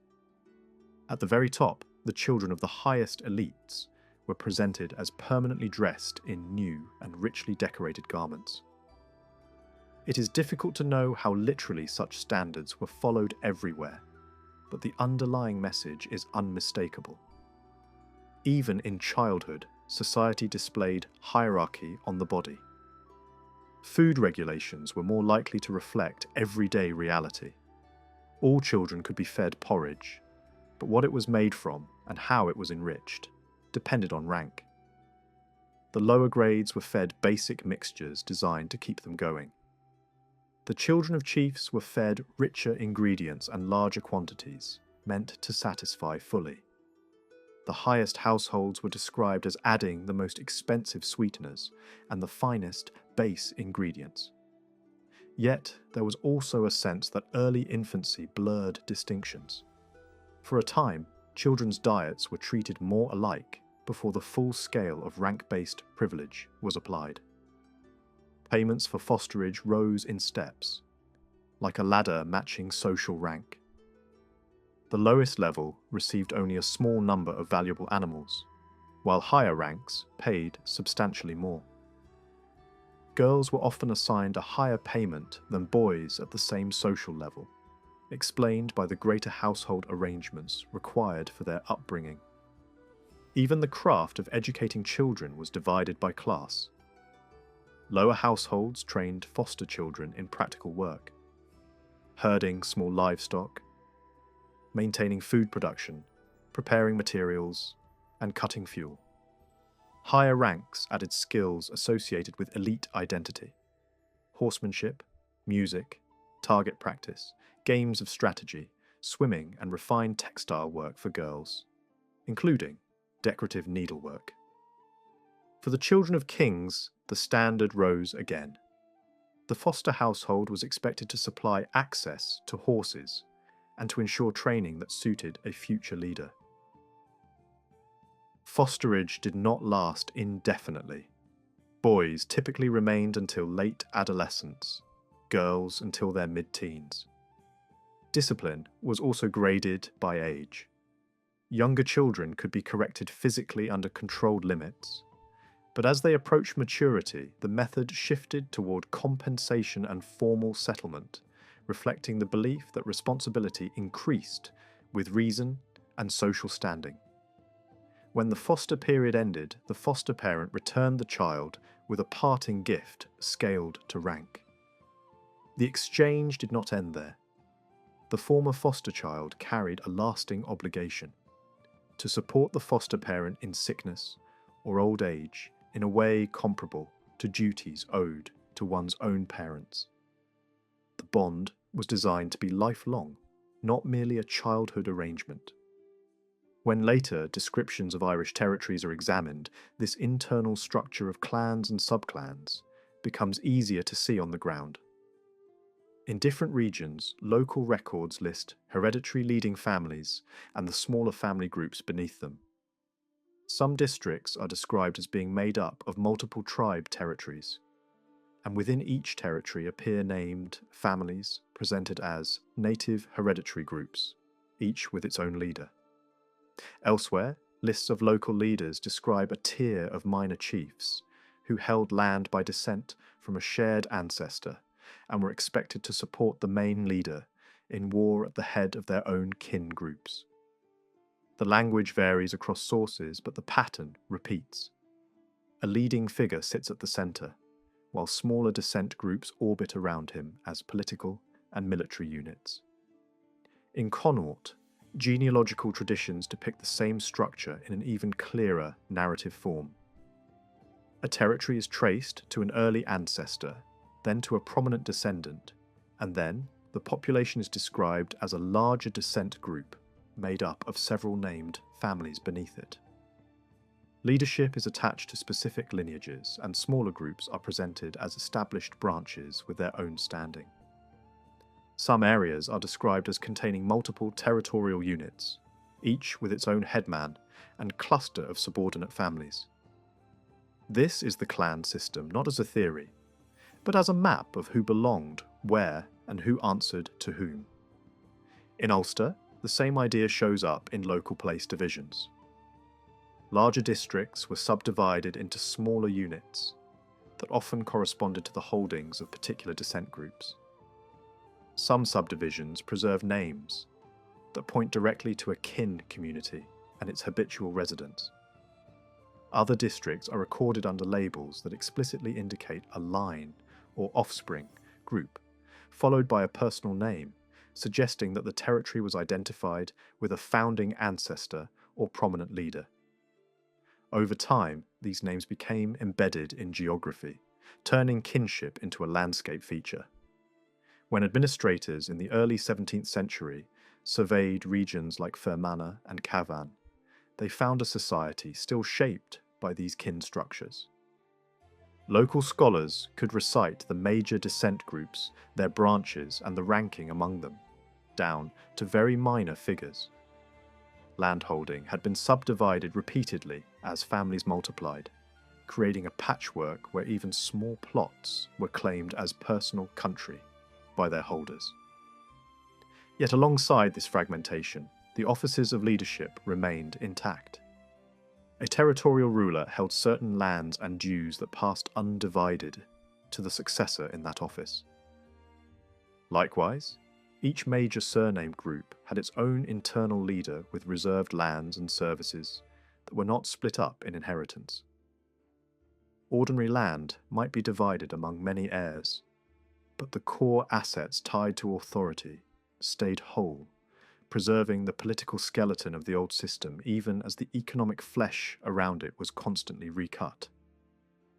From this point, comparison with Wales becomes possible, because the Welsh legal material describes a society built on a similar foundation, but in a more advanced and externally influenced stage.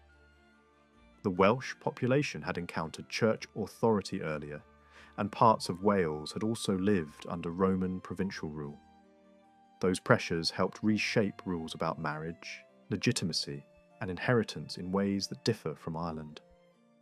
The surviving Welsh codes reflect regional variation, but they consistently show a layered society. Provinces under kings, a wider people conceived as a single national kin, and beneath that, an older tribal structure still visible inside local organisation. Welsh society maintained a clear division between free and unfree. The free were those considered native and fully entitled by descent through both parents, while the unfree included various dependent classes. A recognised head of the kin group appears as a formal figure, expected to be the senior representative within a defined range of relationship and to be sound in mind and body. Beneath him stood a class of territorial nobles, men whose families had held the same land long enough to be treated as established proprietors. Legal sayings describe this status as emerging by the fourth generation on the same holding. Father, grandfather, great-grandfather, and the present holder. This mirrors the broader principle found in many societies. Repeated possession turns a claim into a right. Welsh unfree classes were also layered. Some were native tenants bound to service. Others were closer to outright agricultural servitude. Alongside them were foreign settlers, placed on wastelands in a way comparable to the Irish practice of settling outsiders under a chief. The key difference is that Welsh law more openly treats the land as organised under royal authority, with clearer administrative offices inside each district and a stronger sense of structured territorial governance. The Welsh legal landscape was also expressed through a precise system of land measurement. Small units built up into homesteads, divisions, townships, larger administrative blocks, and finally districts that combined both community land and royal land reserved for the ruler's direct use. The numbers and sizes varied by region and later reform, and different codes describe different scales depending on fertility and landscape. Yet the point remains consistent. Land was made legible through a standardized grid, allowing rent, service, and inheritance to be managed in a formal, almost bureaucratic way. Within this system, community land held by free natives existed alongside domain land, worked by dependents and settlers, and alongside royal and official estates assigned to local representatives of the crown. The free population retained older rights connected to native status, including a guaranteed minimum holding, a voice in legal order under the protection of kin leadership, and freedom of movement except when bound by public service. Even here, the old tribal logic survived inside a more centralised framework. Welsh burdens on landholders included regular payments in kind resembling food rents and obligations of hospitality or quartering. Some payments were already being commuted into money, showing a shift toward a more monetised economy than the Irish legal material suggests. There were also event-based payments, such as a relief paid by an heir and a marriage fee tied to a daughter's wedding, both of which match broader feudal patterns seen across medieval Europe. A familiar principle also appears in Welsh law. Compensation for injury and death was calculated through a person's assessed value, which depended on rank. Homicide payments, fines for insult or injury, and other penalties were all tied to status. A portion of the homicide compensation belonged to the king, justified the ruler's role in enforcing payment when kin groups lacked the power to do so. This again reveals a society where kin responsibility existed, but royal authority stood above it as an enforcement backstop. The Welsh clan household, though less elaborately described than the Irish sept, is still visible. A territorial noble had under him native tenants, foreign settlers, and agricultural dependents, together forming a household force large enough to function militarily. The rules of inheritance for noble land show a limited cycle of subdivision. Land could be shared among brothers, then cousins, then second cousins, and after that, the law discouraged further division into ever smaller shares. This resembles the Irish concern with keeping certain lands within a manageable kin circle, even if the exact grouping differs. Responsibility for serious crimes also attached to a defined range of kin. Welsh law sets out a chain of relatives who pay or receive compensation, ranking them by closeness and adjusting shares so that nearer relatives bear or gain more. The list extends through direct ancestors, siblings, and increasingly distant cousins, and includes collateral relatives like uncles and nephews at corresponding levels. The logic is corporate. The act is not treated as belonging to a single person alone, but as something that can activate obligations across a kin network. The Welsh material offers only a brief glimpse of fosterage, but that glimpse is revealing. If a noble's child was raised within a tenant household with the lord's consent for a set period, the child could acquire inheritance-like claims tied to that household's land and property. This suggests that fosterage also functioned as a bridge between ranks, creating bonds that could carry legal weight, not merely emotional connection. Welsh law also marks the shift from childhood to responsible status through stages. Early years when the father answers for the child, and later years when the young man is formally presented to his lord, becomes a man under that lord's protection, answers for himself, and holds his own property. At that point, the father's disciplinary power is sharply limited, and the young man's legal status approaches that of a fully native free person